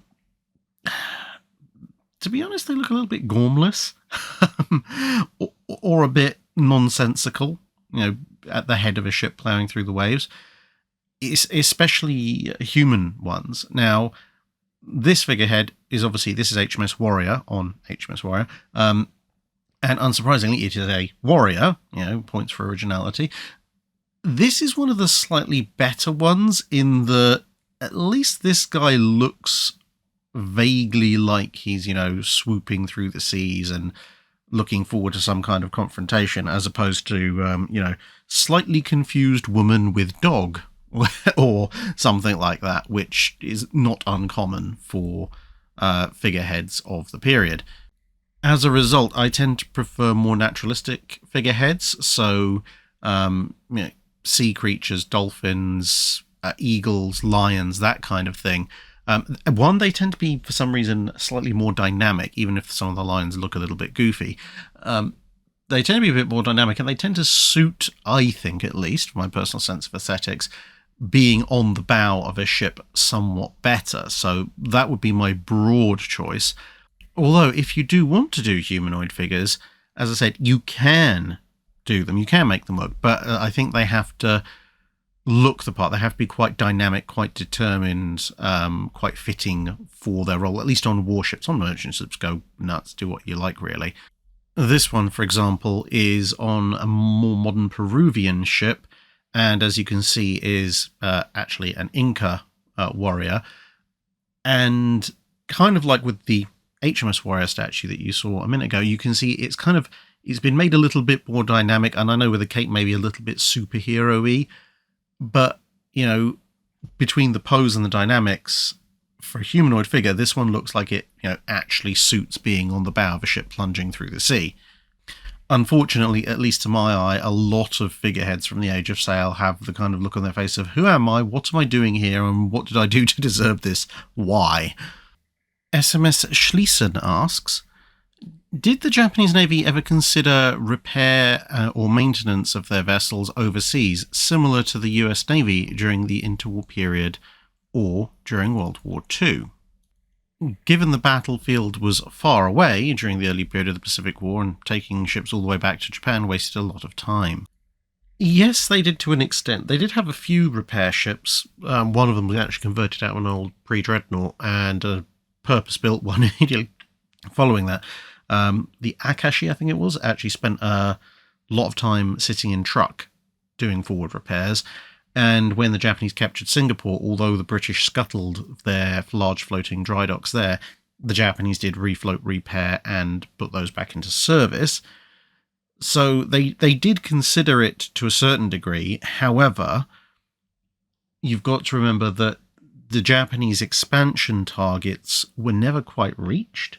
So somewhere like Singapore, great, very useful, but over in the eastern and southern Pacific, obviously you don't necessarily want to build up a fully equipped repair and maintenance port when that's possibly going to be the middle of your new territory. Whereas obviously once you get to the edge of your territory and you're glorious and obviously going to be victorious advance, then you can have some forward repair bases there. But of course that doesn't happen, but so they don't get formed. Then you've also got the places like Rabaul, which were kind of interim bases, so they did have some degree of repair capability as well. But these facilities were not capable of major repairs. That still required trips back to Japan, obviously. And yeah, would the Japanese have liked to have more mobile floating dry docks and repair ships? Certainly, but they didn't have the money or the economy to do that, as well as all the other stuff they were trying to do, and they prioritized the warships. The thing you've got to remember is when you have a look at the number of repair ships and things like this massive floating dry dock, amongst many floating dry docks that the US Navy got in service and stuck out in the Pacific, that's an artifact, or not necessarily of a unique desire, but of a desire matched with the industrial capability to see that desire fulfilled alongside everything else that the Navy in question wants to do. And even with facilities like this large floating dry dock in place, quite often badly damaged US ships would still have to go back to Pearl Harbor or possibly even the US West Coast for major repairs. What these floating dry docks and the other major repair commitments that the US made were able to do was to essentially take the worst cases that might not be able to make that long voyage and stabilize them enough that they could, and within a sort of a certain margin, stuff that maybe couldn't be repaired by a repair ship and would normally need a trip back to a major port like Pearl Harbor that had its own inbuilt dry docks. Some stuff like, putting on a new propeller or something could be done by these floating dry docks. But you shouldn't imagine that, something like USS Pennsylvania, when it gets torpedoed at the end of the war, could be fixed by a floating dry dock like this. There's nothing wrong with the floating dry dock in and of itself, but all the other infrastructure and construction capability that you need to repair damage that major, that really only exists back on land. There's only so much you can do at an atoll. Wyoming Iceberg asks, considering the famous and decidedly unofficial Christmas Truce in the trenches of the Western Front in 1914, were there any similar situations involving naval forces during the period that the channel covers? Not usually, largely because of the nature of naval combat. In the trenches, which were relatively static, if you were fighting somebody on December 24th in that area, you could be pretty certain that if you did continue fighting them, you'd probably still be fighting them on December the 26th, and not a lot was going to change in the interim. So, if you get an occasion that both sides agree is a special night or special day, like, December 25th, in the case of the Western Front, there's scope for people to go, you know what, it's not going to make much odds if we don't fight today, and we'd really rather not, so we won't. and then you get the Christmas Truce, at least in 1914. Whereas at sea, if you run into enemy shipping, because ships move all the time, if you come across them on Christmas Day and you don't attack them, well, either you're going to miss your opportunity or you're going to have to keep following them, at which point you've lost the element of surprise. The enemy can get ready and reposition themselves to receive you, and you may be heading towards enemy reinforcements or a hostile coast or whatever, or they may have time to summon friends, at which point that level of, well, it won't make much odds if I attack today, tomorrow, or whatever, kind of falls away. As you go further back in time to into the Age of Sail, in the Age of Sail, you do occasionally see fleets or ships which sight each other, and maybe if they both end up with a particular holy day or something coming up, they might not engage that day, but quite often chases of that sort could last for days at a time, at which point, if your options are, well, maybe we can really, really strain and press, and we might engage them in the afternoon of, I don't know, Easter Sunday, or we can just keep chasing them and we'll get them nice and comfortably in the morning of the day after. Yeah, you might as well, because the whole thing's operating on a lot slower scale than it would be in the sort of 20th century, which is, where the whole, you might end up in somewhere completely different, will probably become more of a factor. But even then, you might choose to press the attack if you thought you might be coming up on land, and maybe tomorrow there'll be land in sight, and today, well, you might be able to take the enemy ship. Plus, there's obviously the fact that when you look at the cultures who are fighting outside of the European wars, and sometimes even with the European wars, having an agreed holy day or holiday that both sides respect, there's not usually too many of those that are happening at any particular time. And occasionally, if you've got someone who's being a little bit sneaky, a little bit cunning, they might decide that actually that's a really good day to attack, because if you don't attack the day before, then maybe the enemy will lower their guard a little to celebrate whatever it is they're celebrating, and that's the perfect time to attack, when they're distracted. I mean, there's plenty of suggestions, and I think has been relatively well confirmed that one of the reasons the Japanese chose specifically to attack on December 7th was because they knew that Sunday was, vaguely speaking, a traditional day of rest, and it was more likely that the US fleet would not be on guard on a Sunday than they would be on a Saturday or a Monday. How many Blackburns could a Blackburn burn if a Blackburn could burn Blackburns asks, how did Australia pay for, supply and maintain HMAS Australia, the battlecruiser? It seems like a very expensive ship for a country that at the time had such a small population and industry. Was this subsidised by the British Empire or the Royal Navy specifically? Well, in the early 1910s, Australia wasn't actually that badly off. I mean, it obviously is not going to be able to afford a full-scale battle fleet on the level of somewhere like Britain, Germany, France, Russia, etc.